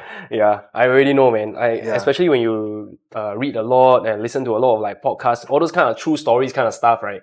Then you already know. Yeah. It's like, we're having it too good. Yeah. But then like, what's the advantage of, let's just say, a big country? Because if you see recently, right, Thailand, Vietnam industry for entertainment is also booming, right? Okay, my theory, right, has been like, for example, okay, if I am a club operator or a DJ in Singapore versus in Thailand or other countries, right? Let's just say in the whole entire world, right, every country has an equivalence of 10% of the people that love clubbing. Because to 90% of people, clubbing is like unhealthy and a vice or whatever, right? So every country will have 10% of people that loves clubbing, like us, like, you know. But then the thing is, Singapore's 10% will be smaller than Thailand's 10% or US 10%. That's why we like so little people coming to club. True. And then, like, for example, what next month is transmission or something, or 2 months later, you know, transmission at festival. Festival, Then every time when it's transmission, Singapore clubs just half empty, you know, because everybody going Thailand. I mean, okay, I think something interesting also is what excites me about moving back home is not just moving back to Singapore, but moving back to the region. I feel like the region is, if we see it from that lens, right, it's actually very exciting. You know, I mean, like you mentioned Thailand. I think Thailand is incredibly exciting. You know, the quality of experience you can get from a hospitality perspective is on another level. It's world class, and your dollar, of course, goes a lot further, right? But I do think that what we need to take advantage of a bit more is that whole regional aspect of things. So, I mean, we're so close, right? We're so close to like 2 hours flight. You fly 2 hours north, you're in Thailand. Oh, Southeast Asia. Yeah, Southeast Asia. You know, we should see Southeast Asia as a region, right? I think, and you're right to say. I mean, Singapore is small population wise, right, compared to our neighbors. And if you take that same proportion of like people that actually go out, you know, they're much bigger. It's much bigger there, but why not we see like Southeast Asia as one continent. Exactly. One geographic area. Yeah. And then, you know, if I was chasing an experience, right? I mean, technically the United States is that, right? Exactly. No, honestly, like, don't even talk about state to state, okay? You drive across a county line in California, and it feels like you're in a different place. You drive from LA to Orange County, it feels very different. You drive from LA to Ventura County, which is north, very different, very different vibe. And so, and every state have their own capital, their own governance. Exactly, right? And so I think it's just about seeing it from a different perspective, where it's like, instead of why not see it as like, you know, if I was chasing an experience that was different from Singapore, why not do it? Go out to Malaysia for the weekend. I think the difference still there, because the currency as well. Yeah, that's true. But in US, you cross, it's like, the same dollars, you can buy the same thing. You know? That's true. So I mean, I think Singapore in that respect it's tough because you know it's definitely much more expensive to party here or to go out, have a night out. But view a festival. Yeah, but I mean, which is why, you know, the government, you know, kudos to them for doing the whole Taylor Swift thing. I mean, Taylor Swift radial clause. That was a smart move, and I mean, we know that festivals do that all the time. But of course, I think in the spirit of collaboration, I feel like, you know, that. And I know that there's some regional like promoters, for example, that are, you know, doing shows like in Bali and then like they do it in Thailand and stuff. I think we need a bit more of that regional collaboration, if you will.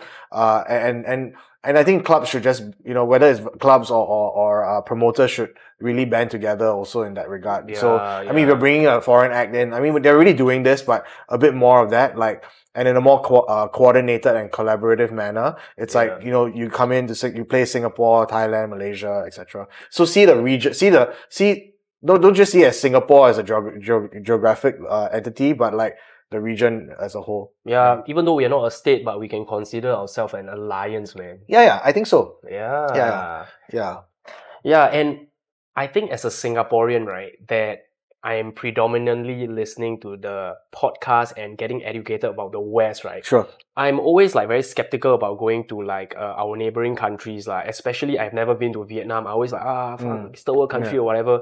But then right, since I'm at Delta, I got like free flights and shit, right? So I'm just going there, and then wow, I was like so blown away. It's really like the pre-COVID to post-COVID is like a world of difference. Right. And I mean, truthfully, I haven't actually seen much of Southeast Asia.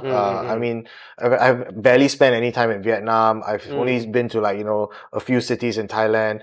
I haven't spent much time in Indonesia. So now that I'm back now, I want to explore a bit more. And then the other region that I'm very intrigued about is the Middle East. I think there's a lot of stuff happening there, which is quite exciting and developing. And not since like China have we seen like countries like develop so quickly, like Saudi Arabia and the UAE. Now they have their own music festival already. Yeah, right.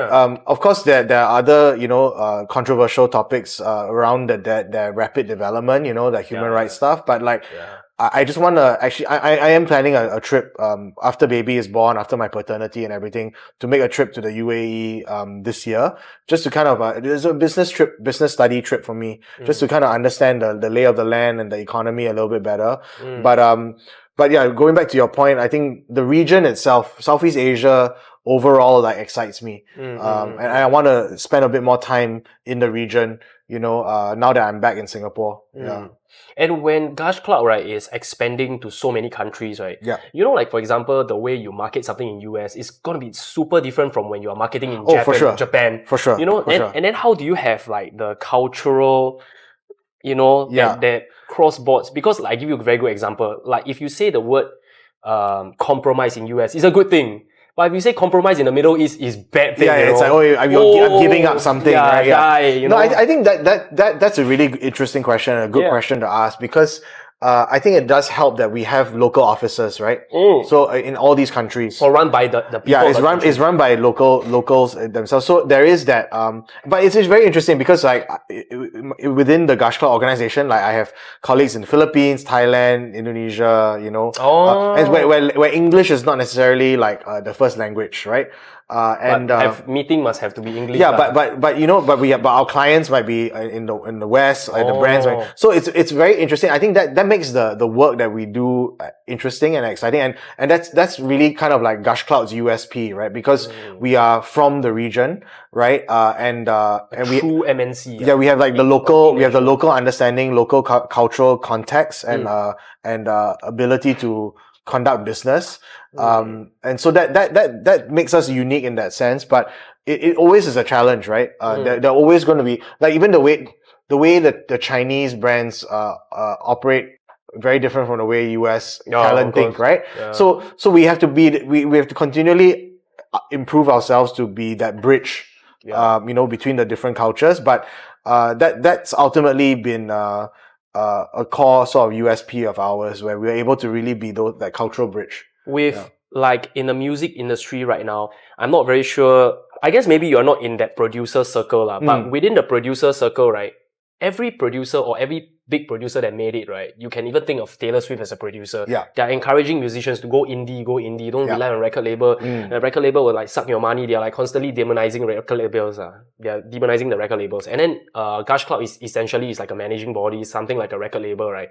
But what kind of added value can you bring to a creator, right, that indie creators cannot bring to themselves? Yeah, I think for that, it goes back to our brand network, right? So I think our brand network is something that we've built out for the last 15 years. And I think the other thing also that I guess as a kind of like a learning or takeaway that I'm bringing back with me to Singapore is that at the end of the day, integrity matters. And integrity not in the sense of like, just telling the truth, but like doing as you say and actually being able to execute. Very not practice in entertainment industry. Yeah. So as you can imagine, Hollywood is a lot of fluff. There's a lot of hot air. There's a lot of posturing. There's a lot of like, BS basically. But what if you're able to actually walk the talk, deliver as you say you will, that's ultimately going to allow you to, rise to the top and be trusted, right? Because trust is the biggest commodity, right? It's the most precious, most valuable commodity in that relationship and trust, right? And the only way to do that, to build that, is to actually test of time. Test of time, right? Yeah. So it's so I think that's very much how Gushcloud has sort of stayed the test of time and how we are continuing to build. But I think because we are Southeast Asian of origin, specifically Singapore, I think Singapore, and this is something that we Singaporeans should be proud of as well, is that I think we make very good brokers. Yeah, the world trusts us, Yeah. I mean, we have a solid reputation, right? We speak the language. Yeah. We speak English, right? Which is a huge plus. Yeah. But we also, at least bilingual a bit. Have the cultural sensitivity, because the way business is done in Southeast Asia is very different from the West, right? And I think that's where, that's the intersectionality that we play in. A bit more sensitive, a bit. Yeah.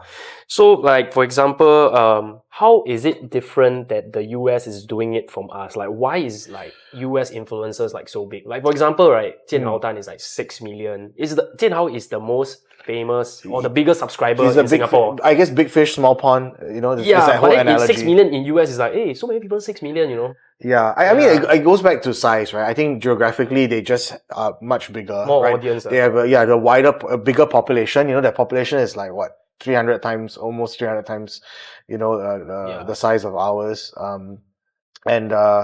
You just have a lot more people. But in the same vein, more competition, but you really meet the whole spectrum. Like, I've met some of the brightest, smartest, most capable, then you got William Hung.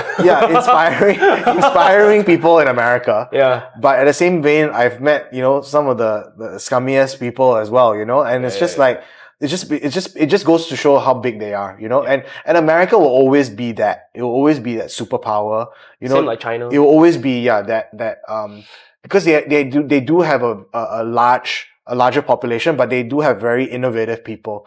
I think the US is still going to be a leader in innovation for many years to come, probably through our lifetime as well. Do you think the key to success of the US is because of the freedom of speech? That's why it creates more space for creativity to brew? I think yes, to an extent. Yes, to an extent. It's just different political values, right? Yeah, that's true. Different environment, but it's such an interesting. The US is a bit of like a interesting kind of like I guess topic to kind of like study, right? I mean, politically and everything. I mean, you have a capitalist democratic society, right? That has all these freedoms, right? Which have resulted in all this innovation and like creativity and all that. But at the same vein, you do get like, the list of problems, very, a whole list of problems, from like, drugs to, too much freedom. Violence.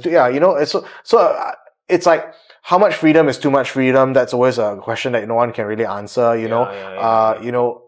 and I think it's about what do you value, right? As a society, as a people, as a person individually, right? And how do you balance what you value versus what the rest of society in your country values, and again, because the US is so big, it's hard to unify everybody, right? It's an incredibly divided country. Dude, it's so hard for Southeast Asia. I think that one even harder. Yeah, and like you say, it's really like, okay, if you go to Middle America, versus you go to like New York or like the coast, right? West Coast, East Coast, it's like literally being in a different world. It's a different country. People are very different. They have a different worldview. And I think that's the biggest challenge of the US, right? And of course, with the elections coming up and everything this year, it's going to be interesting. But coming off the last elections, it's an incredibly divided country. Yeah, from like people don't like Trump to now people preferring Trump. Wow, it's like, can they make up their mind? Yeah, and it's so. I mean, they are they will still be a superpower. They will still be, they're so have that power and influence, especially in the soft power side of things. Yeah. But it'll be interesting. I think it'll be interesting in our lifetime to see how things go with the US as well as other rising powers, China, etc. Yeah, when I started Revelry podcast in episode 1, I'm like, I'm not gonna talk about politics, but here we are. But geopolitics. Yeah, but for the sake of like pursuing the truth, we need to like understand a little bit like. Yeah, I think it's important to understand it, right? I mean, like to study it, right? Be a scholar of it in some learn from level. your good parts, Yeah, this country was good, then we learn. Suck. Yeah, and then because recently, right, I'm also thinking about like scalable business lah. Sure. Like for example, when you start a venture, right, like for example, if you are like DJing at a place, right, you can only scale it as much as how many places you can play, or you can scale it by how famous you are, But there are other businesses that's like more scalable lah. So what does a scalable business look like, and what are some metrics you must hit in order to become a scalable business? I think, and actually this is quite interesting. Like I was having a conversation about this with somebody, one of my friends recently, and we were talking about, that before you can even think about a scalable business, I think it's important to think about like whether you have skin in the game in the first place. Like example. Like whether you have actually ownership of something. So okay, like I give you an example, right? With the example that you gave, it's like, okay, you're a performing DJ. It's like, how do you I guess when you say scale business, it's like, how do you like basically make more, get more revenue, right? But it's not just chasing revenue for revenue's sake, but do you have ownership of that revenue? So an example I can give, right, is like, okay, as a DJ for hire, you're paid to perform, and you don't have like a course, right? Yeah. Right. But would it be different?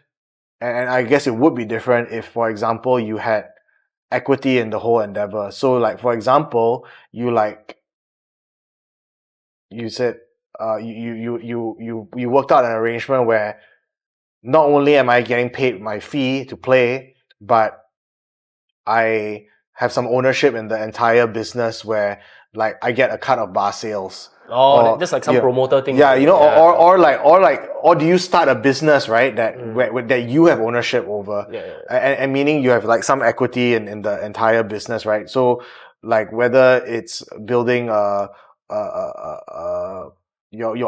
owning your own venue, or like owning your own tour company or something, right? Or earning your own business where you're not just enriching like somebody else, right? Versus being able to enrich yourself in that sense because you have skin in the game and you have ownership in the whole thing. I think that's the first thing that I would kind of like think about, right? In terms of like, before you even think about scaling a business, like, do you actually have any ownership in the business? Basically, you must have something to lose.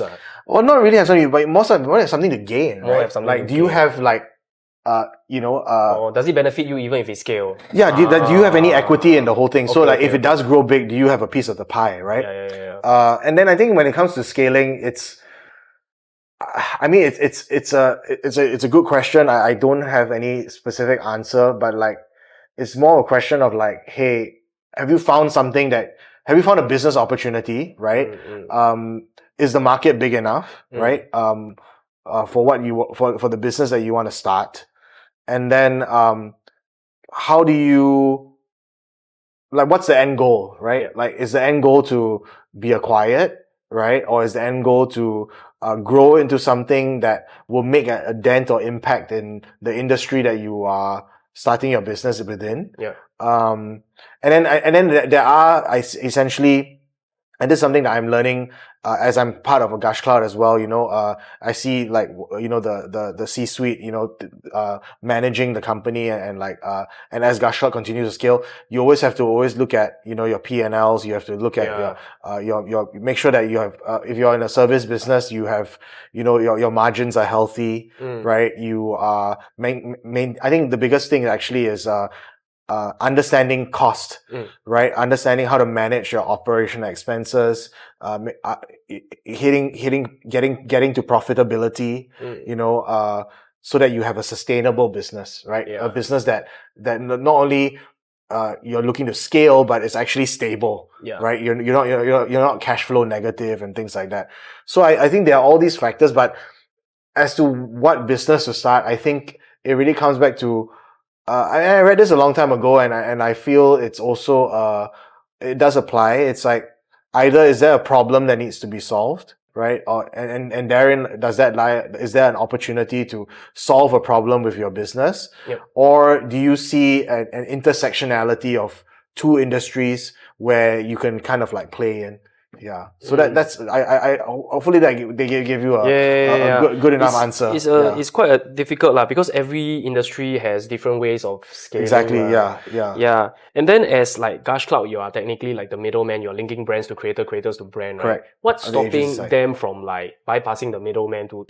I mean so we have and that's why we obviously have like contracts and everything. But that's why I mean on the Gushcloud level we're looking to move away from just purely representation. Right. We want to have some ownership in the assets that we create. So that goes back to like our IP. Yeah. So like also that's also why we've created our own and operated private brands like Hanjan that we 100% own. Yeah. Because ownership is kind of like the end state, right? Yeah. You want to own something rather than just be renting something or leasing something. You know what I mean? Yeah. And if you keep in that mode of operation, that you almost kind of like hit there's a bit of a ceiling, right? Yeah. And I guess a good example would be, are you familiar with like the UFC and like Dana White? Dana White, right? So the UFC and WWE, right, are currently owned by they've merged, right, and it's owned by TKO Holdings, which is I recently heard about it from I don't know whose podcast is it. Somewhere. But basically, the overall owner is Endeavor, right? Ari Emanuel. Yeah. So Ari Emanuel is kind of like a business hero of mine. So if you watch Entourage, the character Ari Gold is actually loosely based off Ari Emanuel. So Ari Emanuel used to be a superstar talent agent. So he was like Mark Wahlberg's like, talent agent amidst others. Wow. But he basically, took Endeavor Holdings public, after they acquired the UFC. So the UFC became an IP, right? That they had ownership over, that allowed them to scale the business to where it is right now. But when they were just running their agency business, they were hitting like high revenues, but there was a bit of like a ceiling that they couldn't, or a chasm that they couldn't cross until they had ownership of assets or IP like the UFC and now like the WWE, right? Initially they owned WWE, is it? No, WWE was its own separate entity with Vince McMahon. So then Endeavor Holdings acquired the UFC and then merged the UFC with WWE. Yeah. Okay, so by having physical assets, what did they essentially gain? Or not, it wasn't just physical assets, it was intellectual property, right? Okay. So they own the brand of UFC. So anything to do with UFC, or any revenue that was generated from the UFC, that could be, of course, the live events business, merchandise, touring, all of that. Yeah. They acquired that business. Hefty price tag, $4 billion, but they're making like 10x of that right now. Wow, like in 10 years can earn back really, I guess. Yeah. So that's the game that's the bigger game to be played, right? Yeah. When you move from being a renter or like a leaser, essentially representation, right? To acquisitions. Where you're just earning commissions and things like that, to actually having ownership and acquiring an IP. Yeah, so when you talk about like earning revenue, right, oftentimes you have to like sort of like sacrifice branding in order to like make the short-term cash flow, because branding is always a long game, right? I think the two go hand in hand. I think the brands that do really, really well, I think I have already established that branding in that sense, and then they scale up their revenues, but I don't think it's a one before the other kind of thing. I think it's something that happens in tandem. Yeah, it has to happen in tandem, because especially with these brands that are already like IPO'd or like on the public markets, their brand identity has to be stable and strong, right? Yeah, it's impossible to be S&P 500 to have no branding, to be honest. Exactly. Yeah, and I guess would you say that if you're trying to build something and there's no brand direction or whatever, right, it's like kind of like doomed to failure? I think having a clear sense of your brand identity is important. I don't think it's necessarily like you will fail if your brand identity changes, but you need to be very clear if your brand identity is pivoting, what you're pivoting towards, right? Because actually, if you think about it, Gushcloud has pivoted, right? We started off as an influencer marketing agency, right? But now we have pivoted to we are full service content and brands management company that's powered by data, creators and technology. So we're a full-fledged entertainment company and not just an agency anymore. So I think, those pivots will need to happen, and brand identity will oftentimes evolve, even laterally, but you need to stay true to your, what you authentically do, right? As well. Yeah, but even if Gushcloud pivot, it's still kind of like, you can tell what Gushcloud is, It's like a well pivot. It's not suddenly you become hawker center, Yeah, but yeah. It's like smooth. Yeah, exactly. So the pivot can't be like too oh my god, erratic. Tomorrow we start selling chicken rice. Then that doesn't make sense, right?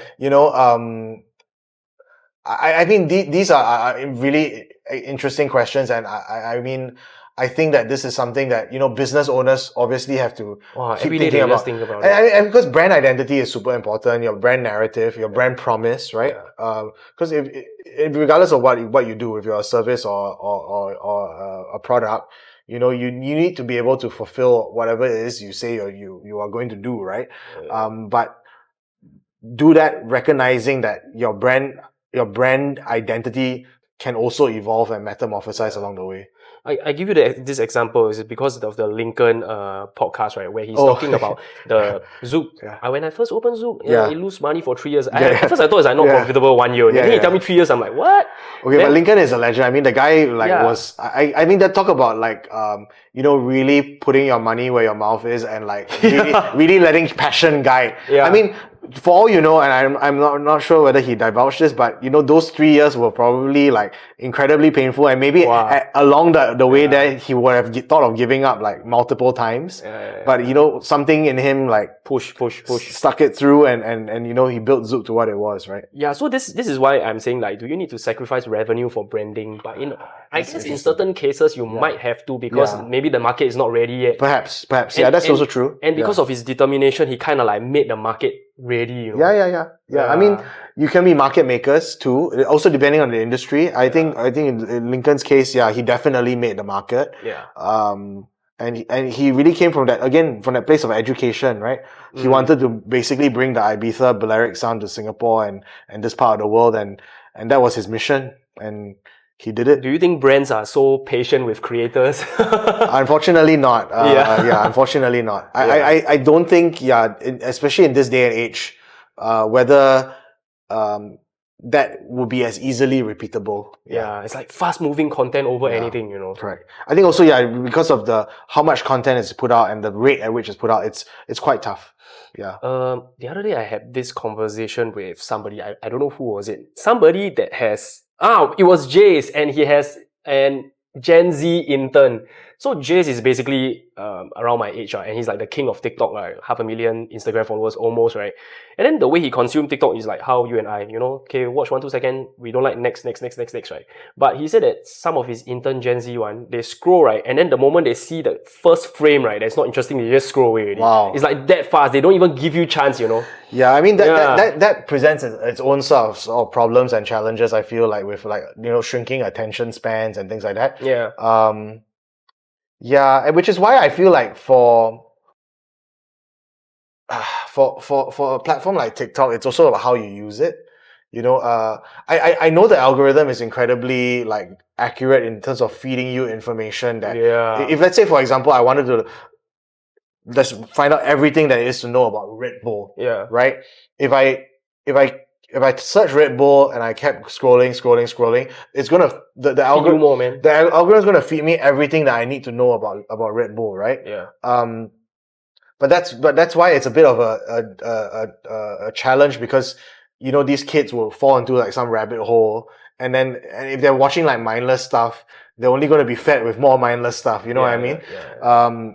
So I don't know. I think when it comes to Gen Z, I mean, even with Juniper right now, we don't. She doesn't watch any she has no screen time per se, but the only things that she watches is whatever the adults watching. No, videos of herself, or reels of her and memories, right?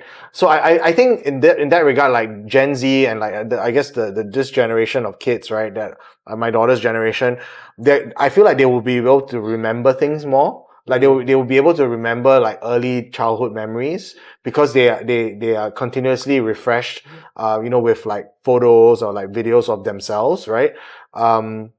But it does pose, like I said, a danger of like you fall into some rabbit hole, and if you don't sort of help them navigate and control like responsible use of social media, it's potentially quite detrimental. The kind of like mindless crap that they might be fed. So I guess this is the era of the short content. Yes. And I guess the only way is to suck them in with multiple short content until they feel like they can trust you to watch the long content. Because it's an investment of their time, right? Yeah, my fear is that the short form content is so short already, right? Take it out of context. That like they won't even be able to like think about what a long form content would be. I mean, if long form content 5 years ago, right, when I first started with Gushcloud, it was like a video that's like 8 to 10 minutes long. Yeah. Now a piece of long form content is like 2.5, 3 minutes long. Yeah. It's like, where did that 7 minutes go? Have our attention spans have like decreased so drastically. I feel like, yeah, I do worry about this. I do think about this quite a bit. For YouTube, right, they actually adapted to the times. So why creators create 10 minutes and 1 second video, right? Is because it gives space for mid-reel ads. Yes, so you can put the ad at the start in a 5-minute mark and at the 10-minute mark, then your video end at 10 minutes, 1 second. Right. But because they understand that everybody loves short form now, the monetization, they shrink it to 8 minutes. So you can put mid-reel at 4 minutes now. Yeah. No choice, even YouTube also adapting. But you see the attention spans are getting shorter and shorter and shorter, and so like, I mean, that poses a challenge for the advertisers as well. It's like, where to put the ads? At like the 2 second mark, it's like, I don't know. So I feel like that's something that's worrying. To that. And I just found out, YouTube CPM like average, right? It's like 1,000 views, $3, right? On Shorts, it's 100,000 views, $3, dude. That's like so little. Yeah. And I mean, going back to the sustainability piece, that's why Shorts doesn't have a robust enough model right now. Yeah. If anything, the platform to my understanding, is actually a bit kind of figured it out a little bit better than YouTube is Snapchat. So Snapchat has the mid-roll monetization for in Snap Stories. But how though?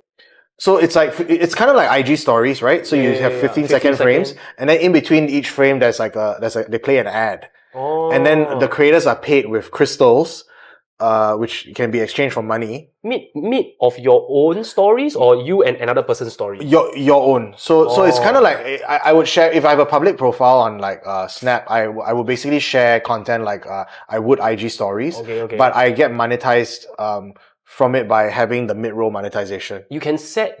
It's not set by you, but it's once you're part of the Snap Stars program and you're verified and all that, you basically the platform will. But isn't it like very annoying? Like for example, you go Coachella, then you got 16 story, then people watch one story. Hey, that's a toothpaste ad. No, but some of the creators like your David Dobrik are exclusively creating on Snap because they're getting paid pretty well. Wow. Yeah. So it's like you watch one story, then one ad, one story, one ad. Yeah, and people will just watch it because they will do like 30 frames or whatever. Wow. And that's the only platform that they're creating content on.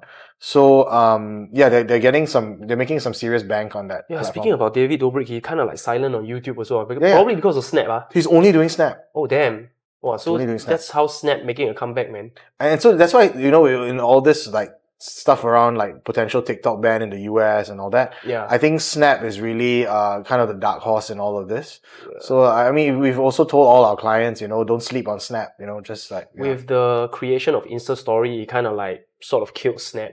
But how Snap kind of like come back. Yeah. So because you can't monetize off your IG stories right now, right? I mean, you can do your swipe up links, but there's no like what Snap is building or has built is like an AdSense model, but for stories. They reward the more times you post or correct. Yeah, and a Snap score is such a huge thing. Right now, every time when I scroll TikTok and scroll YouTube, right, they always do those kind of cheesy pick up date. It's like, hey, why should I choose this guy over this guy? Like I'm a hot girl and I'm trying to date 2 guys, right? What's your Snap score or something like that?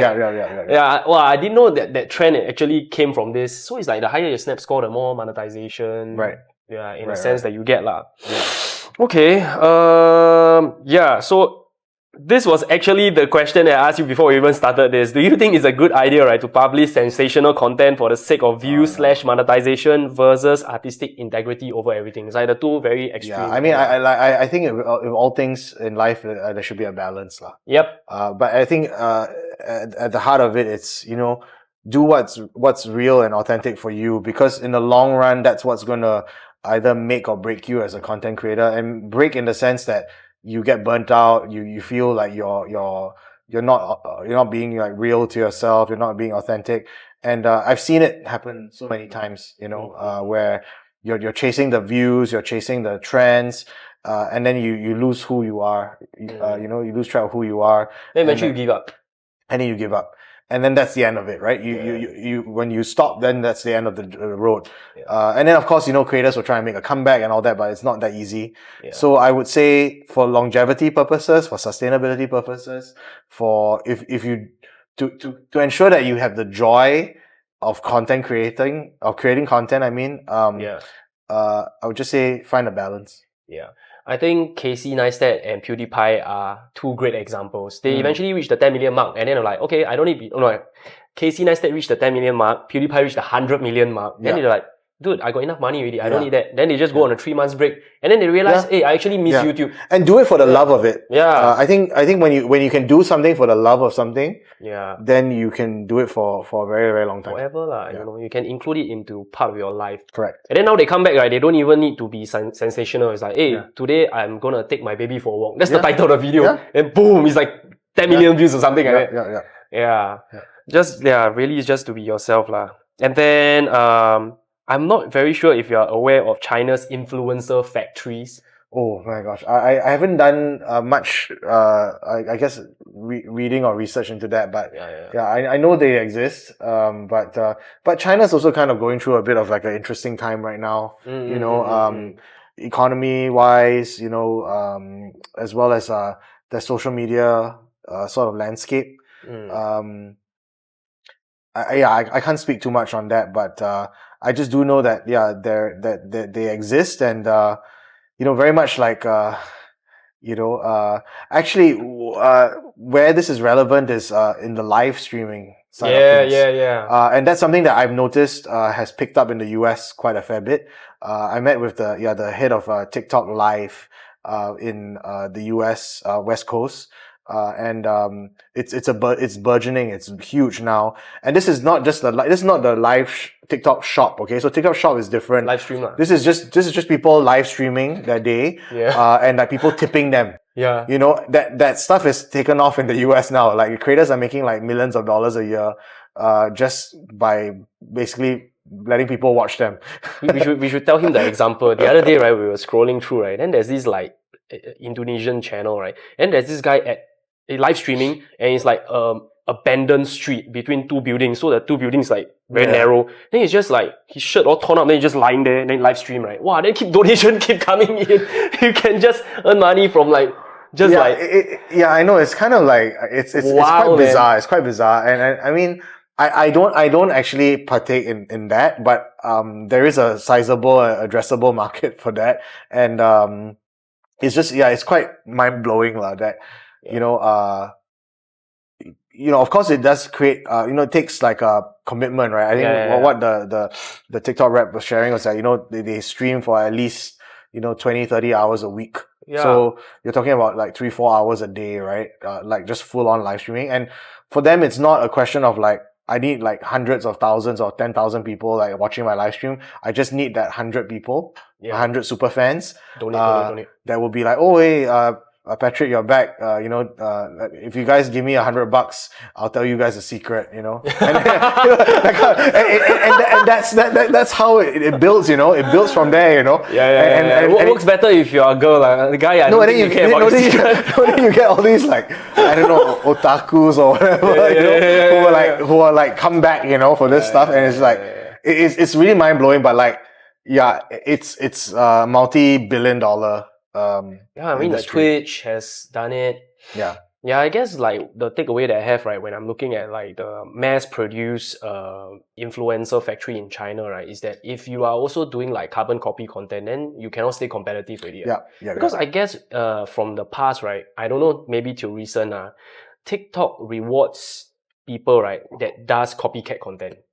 So if you... Or like remix stuff? Or like... No, it's like, for example, right, there's a famous song and then, right, somebody dance to it and then everybody just do the same dance. Also, you create like a replication. Yeah. It's not even like a cover or a remix, no. It's like exactly the same, right? Oh. Then you'll be on the FYP or something. Yeah. So, but then like, does the originator get like... More lah, obviously. Okay. But maybe somebody can do it in a better version. Then you... Yeah, it's a whole like dueling kind of thing. Is it? Like I know like what the guy was telling me was also that all this like challenges. Yeah. The challenges do very well. Yeah. It's like I challenge you to like you doing this dance off or something, or I challenge you to like who can like finish this can of Red Bull faster kind of thing, and like that kind of content does very well, and like people just like tip. It's just like, it's kind of crazy. I think the whole tipping culture thing is I still can't get my head around it. Yeah. Cause I guess I've never been on the receiving end of that, but like, I also don't really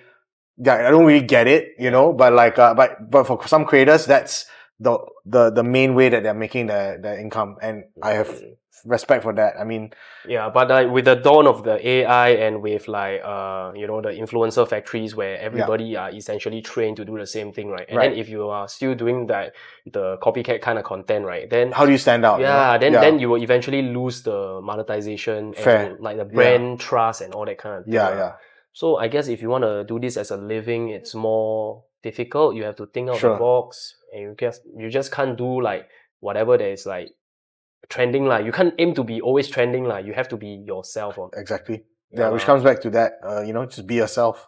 Yeah. Everyone's unique, or find the thing that's unique about you that you kind of derive joy from. Putting out in terms of content, and keep doing that.